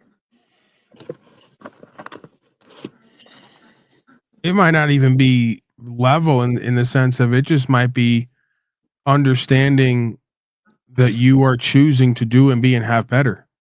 If that's what you mean, the level, like you see, what did William just say to us? That's the rallying cry of most citizens. Well, we just go along to get along and we just want to use the world to be happy.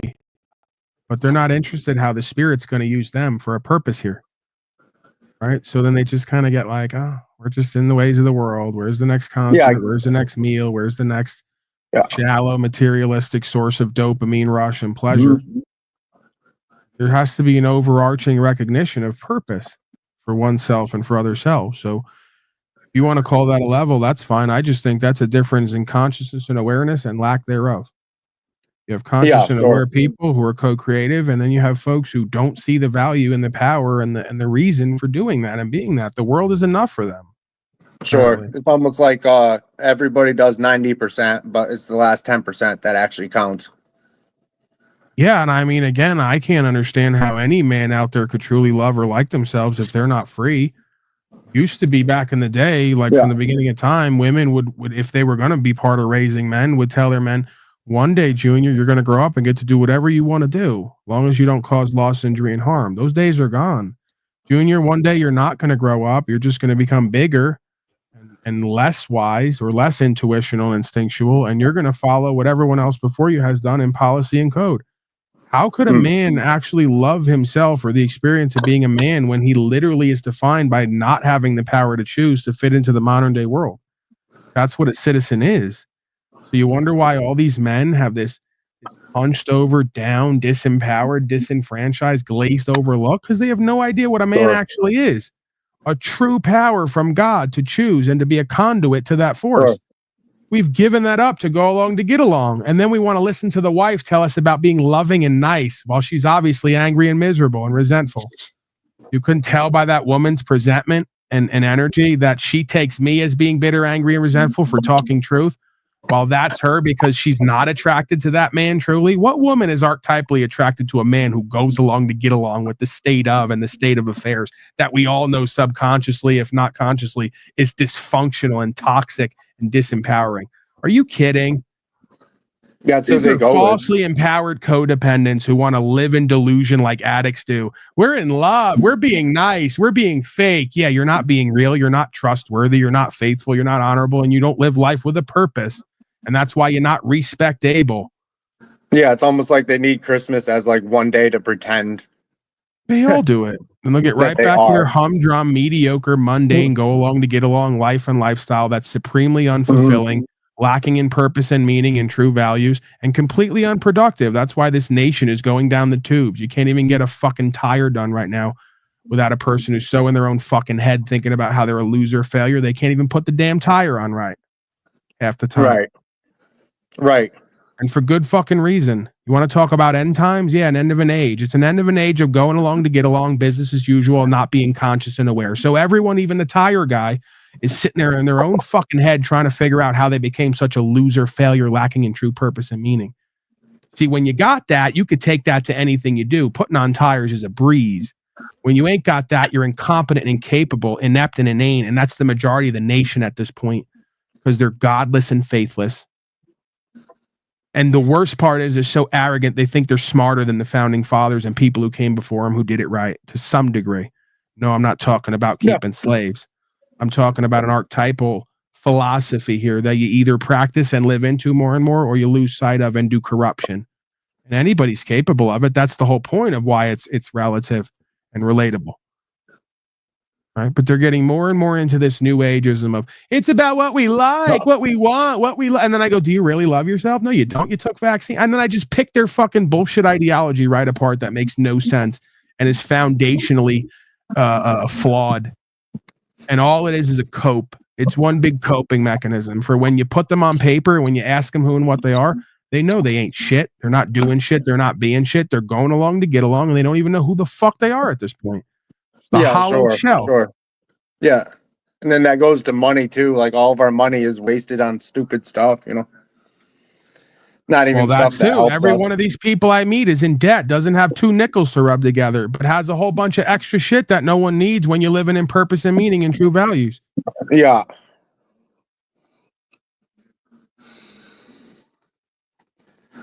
Yeah, I didn't have anything to eat today for Christmas. I didn't feel like it, you know. I don't need it, you know. How's your fast going, Paul? Must be going good because I'm continuing. Yeah, nice.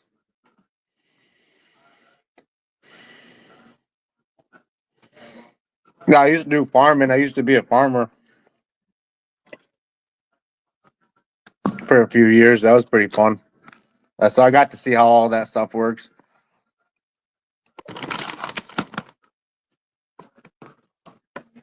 So where are you living at right now? I'm out of upstate New York. Okay. Yeah, I mean that's the thing, man. If you're and again, it's like you don't want to put too much on somebody's plate because you're giving up the alcohol, you're kind of changing your perspective.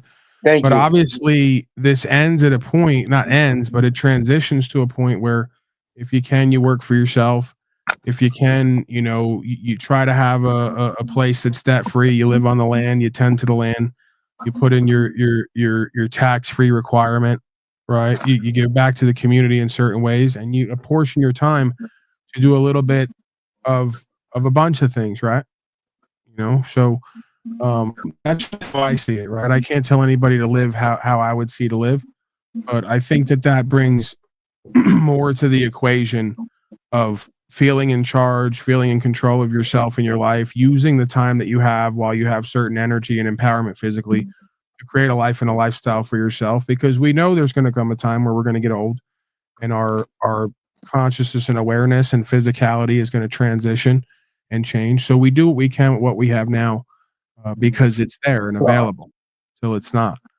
So yeah, I mean, again, I'm just telling you basically how I'm looking at my life and pretty much the other folks' life. A truly actualized, realized, fulfilling, empowered life is doing whatever you love to do in a way that you love to do it in the right way, getting the right results, and then fashioning the rest of yourself in your life to be able to look at it and say, well, I've not wasted my time, energy, attention, and resources here. And I think it's only a matter of time if you create a being and a life and a lifestyle that reflects that understanding or that apprehension that you will call in a equal life partner who will faithfully not be a bum and a loser and have passion in their life and purpose and see the value in living in true values and be a principled being and be honorable and good faith and trustworthy and all the rest of it. That's been my experience. I agree. That's what I'm going for, Paul. I agree. Where are you a coward in your life, sir? Be honest with yourself. It's not about me. I can't judge you, and I wouldn't if I could. I'll use judgment and discernment. Where are you a coward in yourself and in your life? Call yourself out.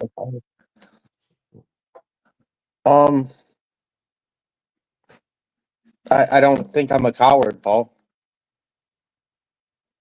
Nowhere in your life that you think that you're being a coward. Brian O'Shea would say you're a coward because you're following the statutes, policy, and code instead of following what he would argue would be an inherent spirit to be free and to live free.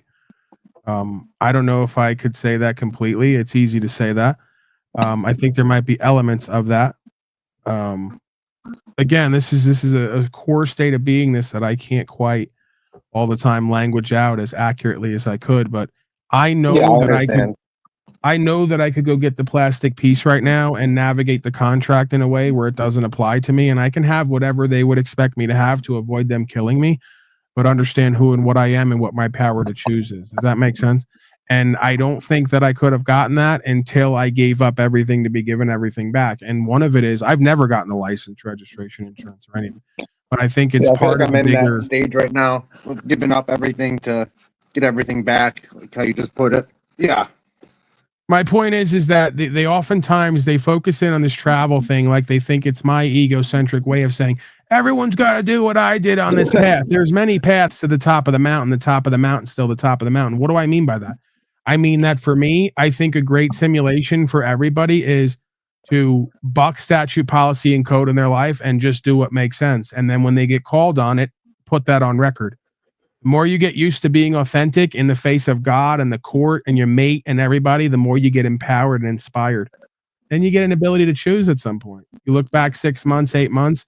Again, you put yourself in a position to do this. You don't do it with obligations and responsibilities that are going to get taken from you when the inevitable potentially happens. You literally give everything up to be given everything back, and you go on a walk. And you say for yourself, if you have to choose a time, you choose a time. I'm giving myself the next 6 months. I'm going to go on this walk. I'm going to push past my fears. I'm going to find out who and what I really am. And I'm going to let the courts and the universe do the testing. Yeah. That's the projection or the trajectory I'm on. Not the projection, the trajectory. Yeah. Right. And again, this is not a state of suicidal beingness. This is not a state of self-sabotage. This is not a state of giving up by any means. This is a state of coming of age. Exactly. This is a coming of age story where you could stand in front of any court anywhere and you could literally look me in the eye as an administrator and say, I don't even know completely why I'm doing this and why I'm here. I've been part of a journey that's led me to do this to find out what being a man is. And this isn't about disrespecting you or this court or any of these codes or anything else. This is about me learning to respect myself and learning to live free and being inspiring and empowered. And this is how I've chosen to practice it. And as long as I'm not causing loss, injury, and harm, then you can't find any fault with what I'm doing. And there's not going to be a motherfucking man on this land that's not going to feel that in their soul. Right. Yeah, you watch their balls drop. I mean, you watch their heart drop to their balls. Yeah, that's something different. Brian O'Shea must have been talking to you before the broadcast. Brian O'Shea, you stay away from this guy. Their ball drops. You're watching their balls drop. What? I mean, yeah, you get it, kid. It's like watching their balls drop. It actually is, in a way. It's like watching their balls drop. That's the day they became a man again, like the Grinch. That's the day their heart grew a little bit bigger and they went from inauthentic corporate male to a fucking man because they were in the presence of a man. We tend to reflect what we're in the presence of. That makes sense. So when you're in the presence of God, they're in the presence of a man. When you're not in the presence of God, they're in the presence of a fucking slave and they know what to do with them. Yeah, it's happened to me this morning. Right now we're renovating this house here, and my dad came in the house and they were talking about all the renovations and shit, and I was just like, listen, we're not doing this today. And they literally walked right out the door and pouted on Christmas because I didn't want to hear about it. So it's kind of funny. You know, like people that do black magic don't want people to do like white magic. Like it's not fair. Like you're supposed to like start the chessboard off like without bishops, and maybe a rook is missing. It's not that they don't want them to, it's that the revelation that if you want to call it white magic, the revelation of this truth and embodying this truth is that the dark forces have no power anymore. So it's not that they don't want you to, it's that it in one moment, in one fell swoop, they realize they're powerless. Exactly. And that's what the experience of God is supposed to be. There's a rank here, there's hierarchy here. Right? And don't kid yourself. The devil is only conscripted to do God's work from a negative standpoint. It's here to test and challenge you and to put fire to your ass when you don't want to adhere to the revelation of faith. That's what I've experienced.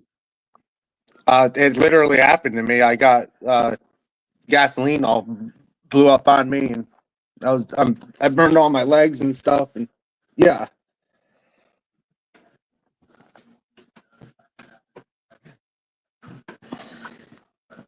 There's a fire. Well, what do you? Well, I mean, because now there's a fine line between as I like to say, schizophrenia and synchronicity. Not everything necessarily happens for a reason other than us being negligent. So, what do you believe the reason was, or what was your lesson with the fire on the leg that correlates to how you were living or not? Oh yeah, that's actually good question, Paul. To let you guys know more how my philosophy works. I was in the burn center for a month, and then I got back home, and my ex girlfriend just wanted to fool around, and my parents didn't want to talk to me about my injury.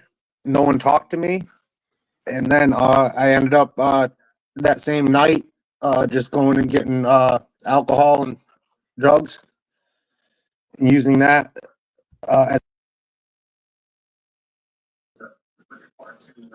instead of having social structure. Yeah, I don't know if if it gave you a prompt. I had to reduce your echo cancellation because you were ticking. It seems it corrected it. So give me the boil down. My point is, what was the boil down for what you learned during that period of testing and challenge? That no one cares.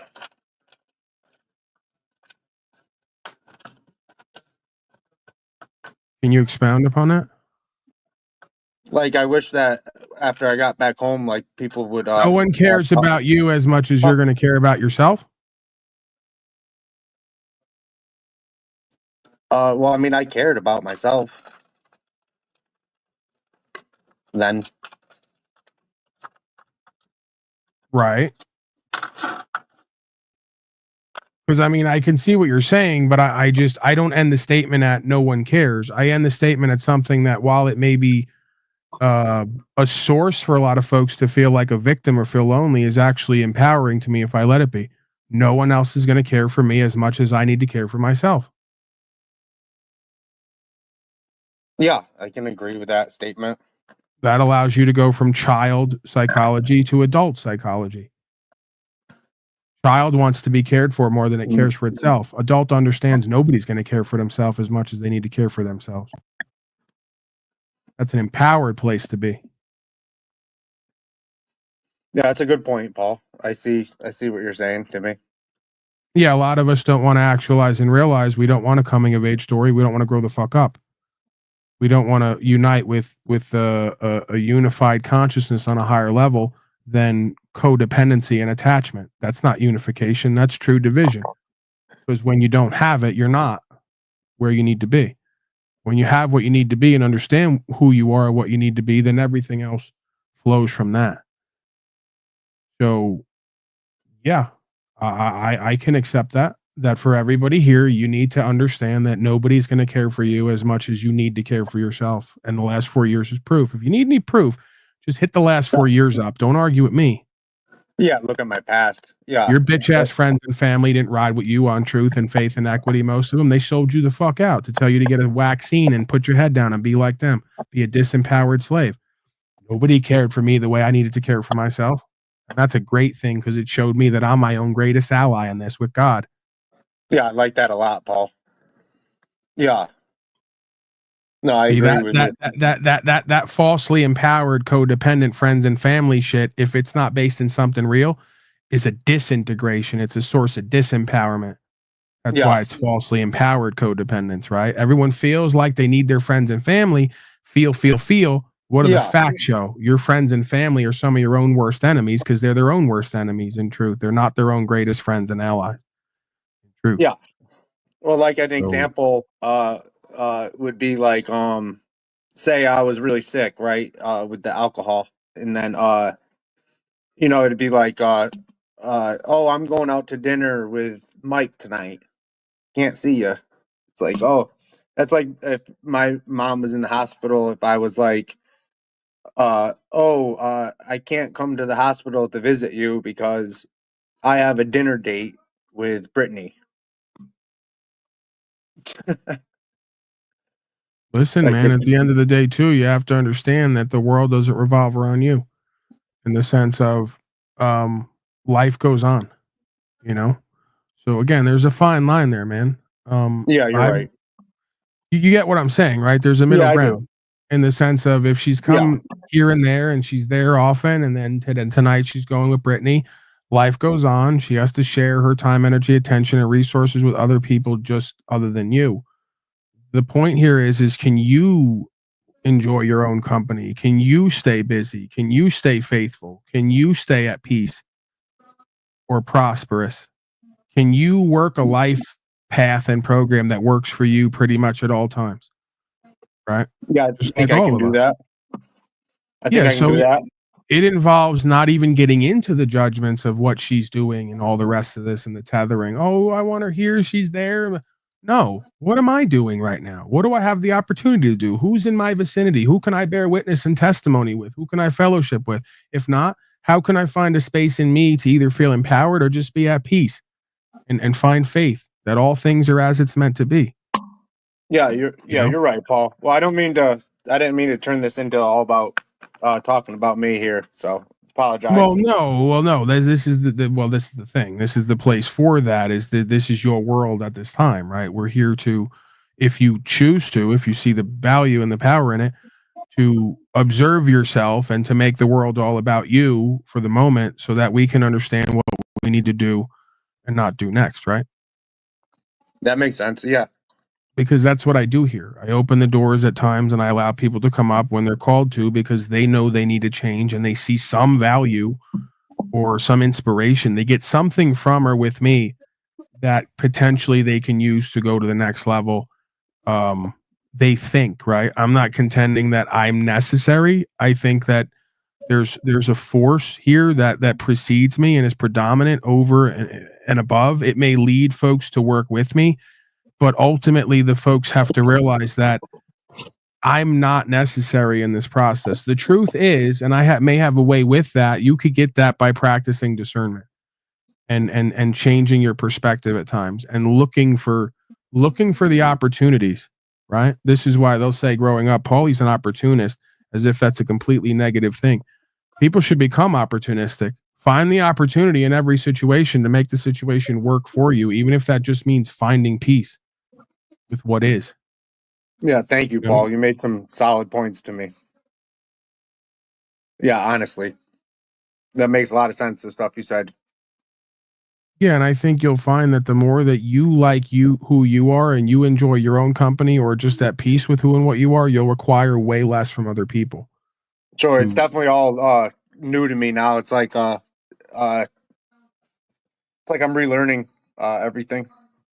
Well, yeah, that's pretty much what it is we're kind of forced at times to relearn and refocus halfway through our life how to process and apply what we're processing in a different way to get a different outcome for us.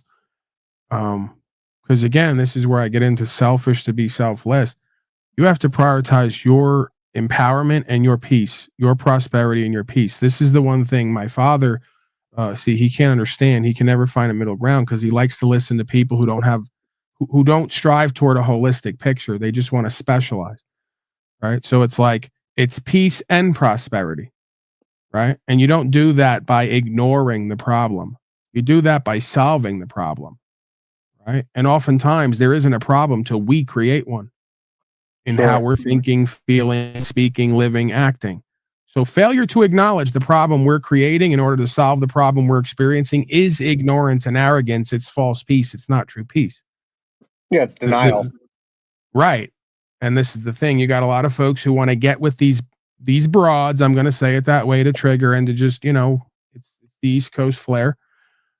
They get with these broads and these broads sit around them like their mommy and pat their head at times and go, don't listen to Paulie, but he's going to get you upset. Upset with what? The truth that you're ignoring? Yeah, your ignoring of the truth is what's created all of our problems. If you would align with the truth and resolve and become reconciled and resolute and holistic within self and more of a complete self, we wouldn't be generating these problems. We wouldn't be generating friction. We wouldn't be generating resistance, right?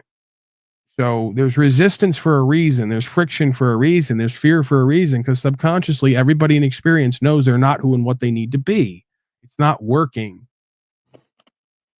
And calling it something else doesn't change whether it's working or not.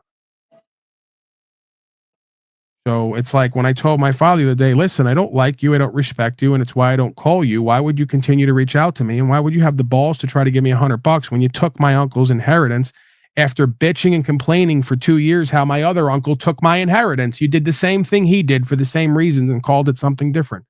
And now you won't even cop to it. That's the worst part. It's not when they do devilish, deviant, infidel behavior. It's when they try to insult my intelligence like I don't know myself and know them. Like I haven't lived a whole life with me and them and know why we all do what we do or don't. Seriously.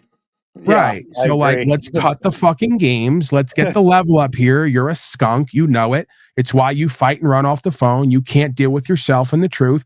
I can, and that's why I'm empowered and inspiring. I'm forgiving, but I'm not forgetting, because if I forgot, you would be tricked out of your journey and experience that you need. I'm here to be a reflection of you and what you're doing and not doing, to speak that truth back so you can level up. He doesn't want to take that opportunity. He'd rather take the opportunity to lie to himself and me and everyone else, remain arrogant and ignorant, and generate the same life that's caused him all the problems he's always gotten, from the same level of consciousness and awareness, or lack thereof. The That's what I'm reason it's dealing- happening, you know? That's what I'm dealing with my sobriety. It's like instead of celebrating that I'm alive again, it's like the other things, you know what I mean? It's about them. You're saying from their perspective, your sobriety is about them? Yeah, because I don't even matter. Because to a narcissist, you're just an object. You're not a person. I could see that. I could You're see like a some of that. tool. We have to Yeah. understand that potentially all of us are subject to a bit of the narcissism rubbing off, right? But it's And it's like a paper castle, though. You know, one little match and the whole thing lights on fire. It's called a temper tantrum. right. So people that And- don't want to hear the truth, they have what's called temper tantrums. I mean, I don't even mind that so much if we can just Yeah. have the temper tantrum and get through it together and then reconcile and recognize the temper tantrum for what it is. I much like a broken child here at times am capable, as many folks who've witnessed will tell you, of tantruming when I don't get what I want. The only difference is I'm conscious and aware while it's happening, before and after, if nothing else. I don't have to get what I want here because I'm always capable of doing and having what I need. So like I can just let go, right? The problem is the tantruming and then the denial and the continued dysfunction and the lack of conscious and awareness to why it's happening on all sides, right? So I've tantrumed many times here, it could be argued, because I see someone before me who has great potential and they're not willing to align themselves with what could be, and I'd rather that for them, but it's not my choice. So why scream and yell? Why act out? I've tantrumed a lot too. That's why my name's Dr. Hyde. Yeah, that's fine. I mean, again, the recognition of it changes the experience of it to a degree. Because it's like, okay, Pauly boy's tantruming over there again. Yeah, why am I tantruming? And then do I have an ability at some point to just choose not to? Do I have control over it? Sure. Which Well, I've displayed them to do. I mean, I have one memory. I was having like a seizure, and everybody just kept yelling at me, like instead of even helping me. And I'm having a seizure. You son of a bitch! There you go, seizing Yeah, again at this like, inopportune time. Forget about me. Hey man, So- again, this is who a lot is going to be attracted to this place, believe it or not, are people who come up under similar parentage as myself, folks who are in denial, who are delusional, who are Munchausen by proxy to a degree, will literally make their children sick to point at them and say they're sick and create a distance between their sickness and the child's sickness that they've helped to create. I've I experienced watch all all that. those shows. Yeah. Right. It's And then crazy. at some point you have to go, okay, we're done. I care about me. I'm living in truth. I have discernment that's proven by the record. Why am I not living into my pure potential and being who I'm meant to be? Because I'm giving my power away to these people who continue to be allowed to control me and my outcome. And why is it that I've allowed them to shape my belief about myself that I'm not worthy of good and great things here, while then taking credit for all the good and great things that I attract in when I start to see myself the way I am, not the way they've chosen to see me, right? Because that's what they'll do. Like my father did here in front of everybody. It was so profoundly ignorant, arrogant, and foolish, and egotistical, and prideful, and all the things, and narcissistic for him to actually come on this broadcast and claim he's the reason why I am everything that I am, and that the audience should thank him. In pure narcissistic fashion, he was doing what I'm not even doing with an audience that's here listening to me. I couldn't believe it. And then trying to sell them a book. I couldn't fucking believe it. Just when I thought I'd seen it all, he took it to the next level. I said, sir, you're now telling everyone, including me, what my experience is of and with you. I'm everything that I am despite you. Yeah, that's called gaslighting. Yeah. I know what it's called, and they've been doing it most of my life. And the worst part is I believed it to a certain degree up until a certain point. Then I stopped. I literally lit myself on gas with gas. They gaslit you literally to the point where you lit yourself on fire with gas. Just about, yeah. Right, because they have children, make them crazy in some sense with their lying, cheating, deceiving, gaslighting. And then they get upset when I put my foot down. Right, and then go, look how crazy you are. Yeah. You know? That's called it's called Munchausen by proxy. Yeah. Is what it's called to some degree. Oh, it's then if you dare to see through it and get out of it, they have the nerve to claim the credit for your miraculous change that may have taken you decades to claw yourself out of the victimhood mentality, the darkness, the disempowerment. Yeah, I helped them. Feelings of lack of self-worth and self-esteem. Yeah, that's what you're going to get. You're going to get it over and over again till the end of time. So, I guess we're on the same page a little, Paul. Oh yeah, yeah. Surrender to what is and acceptance, co-creation in truth, or disconnection to focus on self. Right. Again, I had to tell my father this week because he plays this game that every time we have a calendar holiday, according to him and them, that he's going to insert himself into my life, ask me how I'm doing, then project onto me, tell me I'm doing different than what I'm telling him.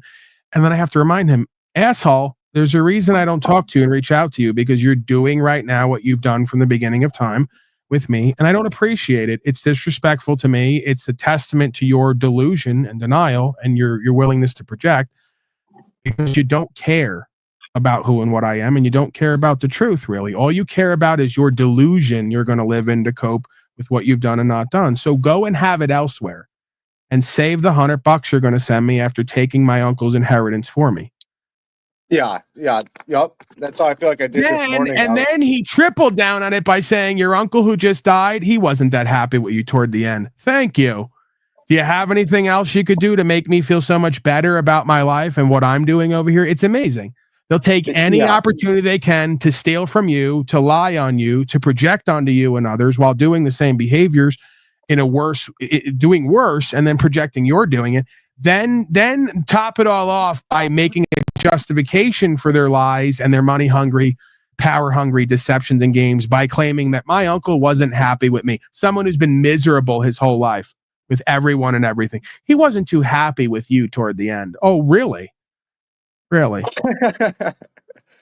Another guy who physically assaulted me multiple times, pepper sprayed me, put guns to his own head in front of me, threatened suicide.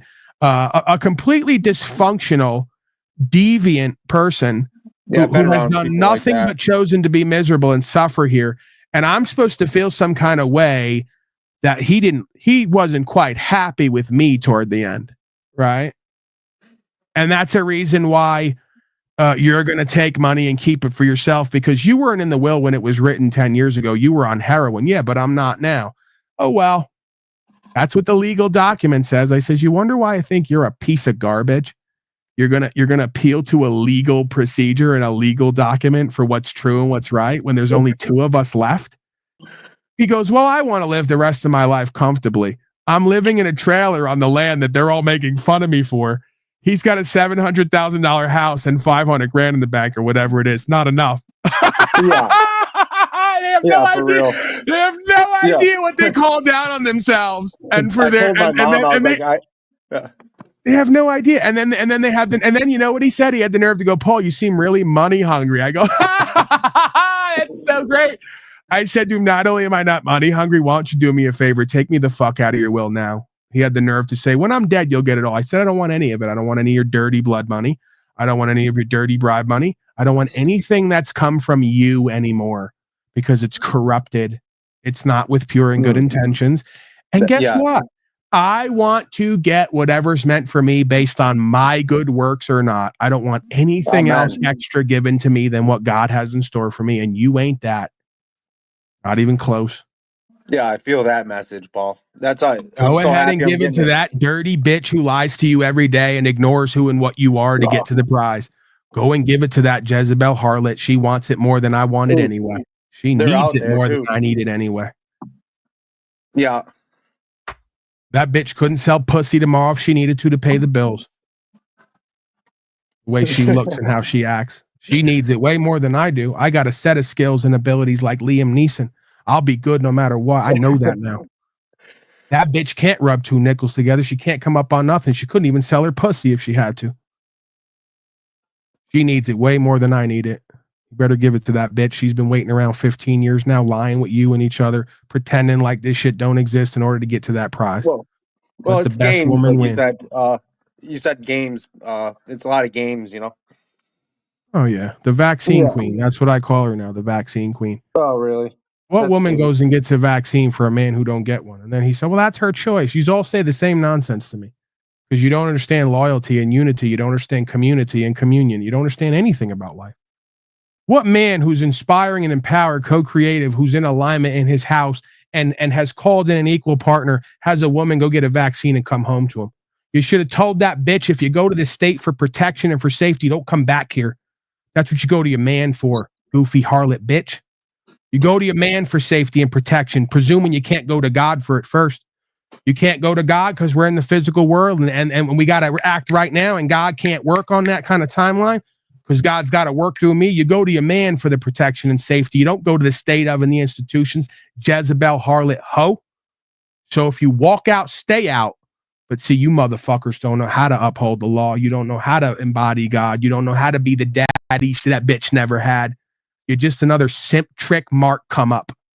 And if she lives long enough after that fucking embolism and whatever else they found in her, the bitch went and got a vaccine. They found a lump in her right afterward. If she lives through that, right, that's all you'll be able to provide to her while you're living and dead is that fucking money, non-money, till that shit's worthless. And then guess what it all amounts to? Nothing. Another deception, another illusion, right? Another bend right on over, get on your knees. Child of the lie. Just don't get it. Don't get it. Yeah, thank God that I'm not bred from that cloth. Fuck that. Yeah. Hey, and you can't be nice, kind, and polite either. It doesn't matter how you tell them. If I tell them nice, kind, and polite, they ignore it. When I tell them in the realest, most straightforward, low-level, street language, streetwise spirituality, you could give it to them, then they're going to really ignore it, really reject it, right? Can you believe he called that woman that bitch? That's exactly what she is a hoe and a bitch. By definition, you think that's my hating? That's out of my feelers? That's who she is. Oh, it's a like hating ass bitch. If you weren't living in hate of yourself and the truth, you'd have gone to your man and God and the truth, and you'd have lived through that. You hate God and your man and the truth, so you went to the state and the institutions to give you the remedy the devil always gives you, corruption. And you suck it right up and you make excuses and justifications and you say you're going to do better, but given the same opportunity next time, you'll do the same motherfucking thing and call it something different.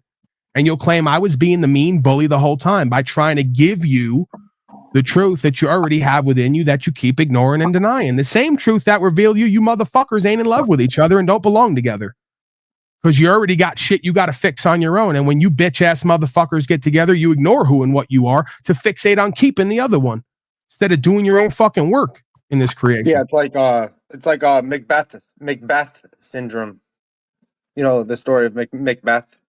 Does Jesus act like this? Yes, but you ignored it because you prefer Rebecca to see Jesus like a woman rather than like a man. Jesus cursed at the trees and called people slaves and took a whip out at the church. Now get the fuck out of my face, dumb hoe. What do you think of that? Not you. I don't know why he just left. If he just left because of what I just said, he thought I was talking to him. He's got too much fear and self-doubt in him, but we know that. I was talking to Rebecca in chat. I'm tired of you dumb Jezebel harlot bitches coming here and mistaking a man as something other than a man and then trying to project something different than what the Christ of being in scripture did. Here's an even better clue. The Christ of being in scripture, you could argue, was a hypocrite because he said we weren't supposed to get physical with anyone, and then 2 chapters later took a whip out, started beating on motherfuckers. So don't come here and ask me, did Jesus act like this? Because I ain't took a whip out yet and I ain't beat on nobody yet. Although I'm probably not above it. They missed that part. They missed the most important part, and they want to ignore that and pave over it to try to project this virginal image of what the Christ of being in scripture was. Anything other than a man. A man is just a man. Let's not deny reality here. Hey, thank you so much for having me on, Paul. This is awesome. You don't have to thank me for doing what my purpose is, and my purpose is to be here at times for folks like you who want to do and be and have better and may not have friends and family around them to speak life into them or to seek truth with them. Yeah, exactly. Thank you, Paul. Yeah, you some very solid points you made to me.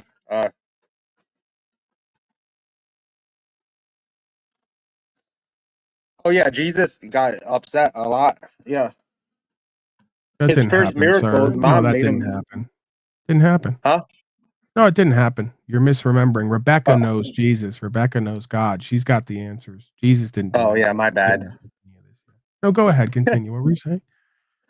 Well, I was saying his first miracle was to turn the water to wine at the wedding, and he didn't want to do it. His mom wanted him to turn the water to wine. You know, Yeah, to another keep the mama's party boy. going. Huh? Yeah, another mama's boy. Yep. Well, I'm just saying because Jesus' No, I mom know. wanted to I keep the know. party going. You know, I know. that's And like what that's I the feel like problem is women. that Rebecca, see, you got a lot of these females who think that It's their trying to keep job the in party life going. is, I got it. A lot of these females like Rebecca in chat and others think that their job in life is to tell a man how to be a man and try to deny aspects of the masculine experience, even though they're part of a holistic experience, right? It's basically the war on testosterone. So, Rebecca, if you want a beta male centric that's devoid of testosterone, go find one. Don't equate that to Jesus because Jesus was the exact opposite of that. Stop projecting your Jezebel, harlot, fallen, New World Order, worldly ways onto the real deal. I am that I am presence. The way that God created me to be. God created me to have testosterone. God created me to be animated, passionate, and inspired. Jennifer's grateful and thankful for all the things that you keep trying to drive out of me. So you're not my woman. You don't suck this pipe, and I'm not interested what you think and feel. Because the one who does likes who and what I am, is inspired by who and what I am and the way God created me to be. Would rather me be any other way. See? That's thankful and grateful. A lot of you broads are not great people. And you go around and have the nerve to try to tell men how to be men. That's what created this problem here.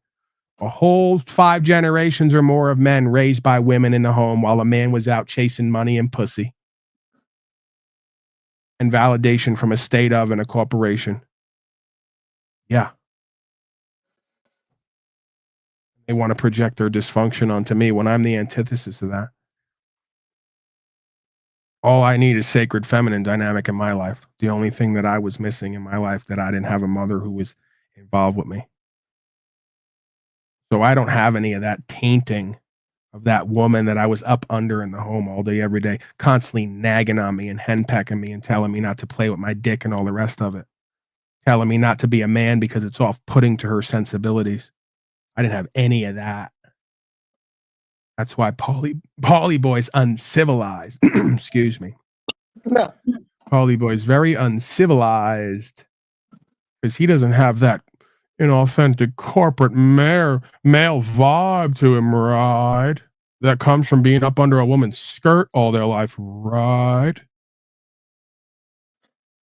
Wow. Doesn't know how to find all the masculine aspects of himself repulsive because his mommy trained him to think that and feel that, right? Quite the opposite. Give me some final words here. I'm going to wrap up. I was feeling rather complete when I came into this place. We've done over 15,000 views. We've done over 3 3/4 hours. So I'm at least 2 hours more than I intend to. I think that this was a pretty good broadcast event experience. I'm ready to wrap it up. I think there's always tomorrow, somewhere between 12 and 5 MDT. And like, share, and subscribe and restream for a chance to win.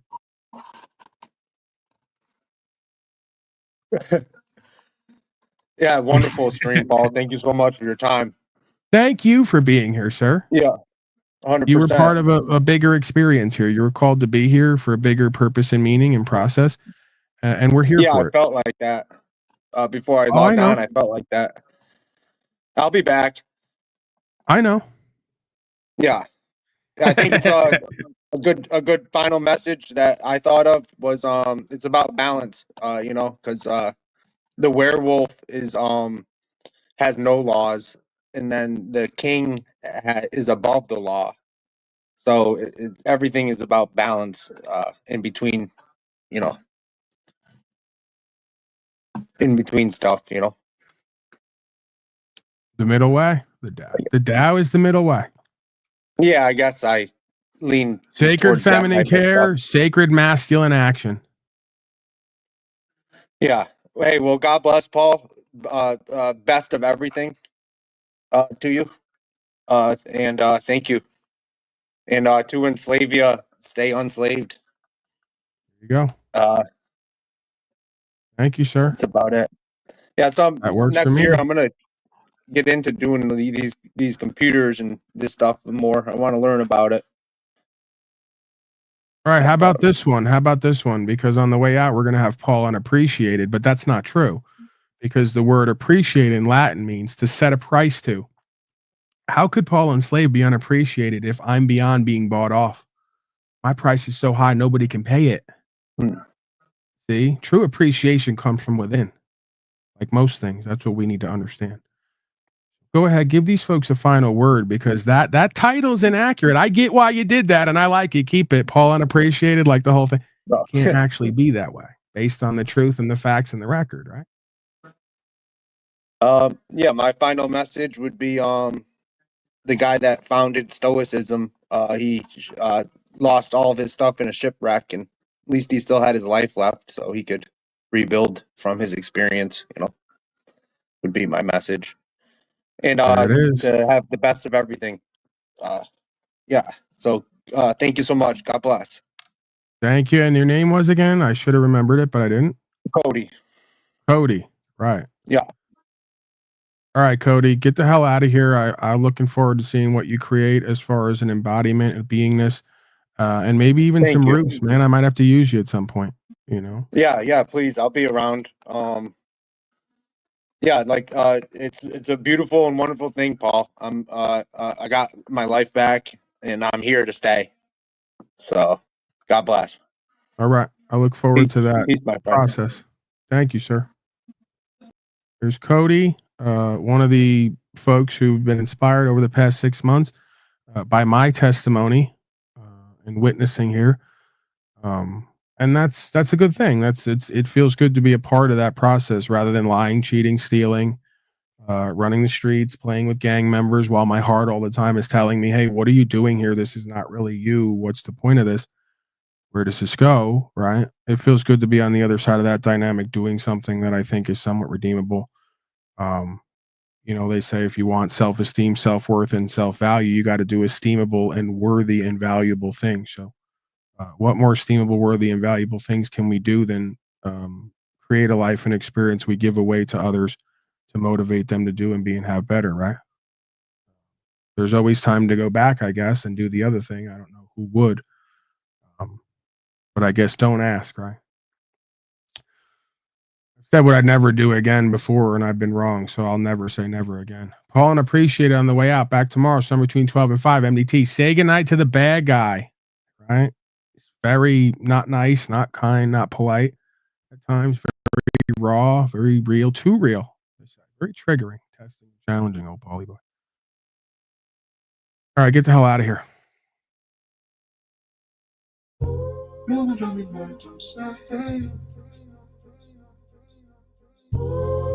Beta bitches from top to bottom. Worried about what Paulys going to do and be when they haven't done and been nothing yet. Not even with their own damn women and children. Beyond embarrassing and pathetic.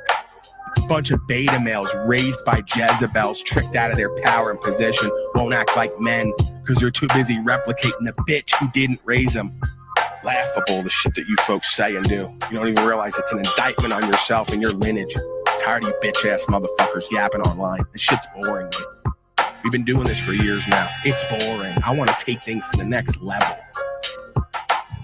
What is there, maybe 1% of the world who can understand and communicate effectively what's going on and master themselves to a degree that they can move forward and make change? Right. So about 1% of folks we meet on here are going to replicate the 1% in the world. The rest of the 95, 98, whatever it is percent are going to be loser, failure cowards who are rejecting, ignoring, and projecting and asking for a master to pay to do it.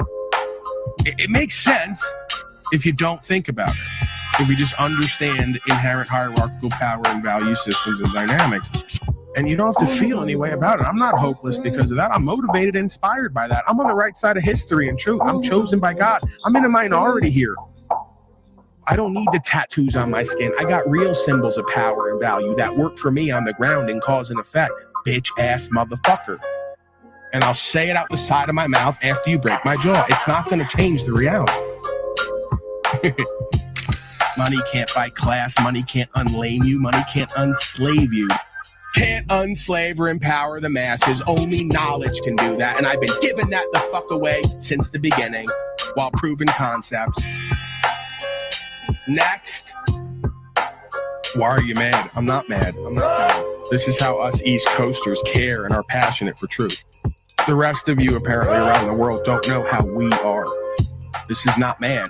If I was mad, I'd stop yelling. I'd stop talking. I'd figure out a way to stop you from doing what I don't like. If I was actually mad and angry and didn't see any point and see redeemability, I just cut you the fuck off and move on with my life, which I very rarely, if ever, have done. Because I'm so forgiving and patient. Long game. While you folks are so insufferable and frustrating in your insanity. Looping and spinning and cycling and pretending you don't know what the fuck I'm saying and why it applies. And focusing on everything else but that, including my tone and my facial expressions and all the rest of it. I think it's a rather interesting game, actually, that you're all playing. Doesn't amount to anything. I know I'm right. You know I'm right. You know a change needs to happen. You're not going to do it. And we're going to play games on how Pauly Boy's not incredible. Let's go. Let's do it.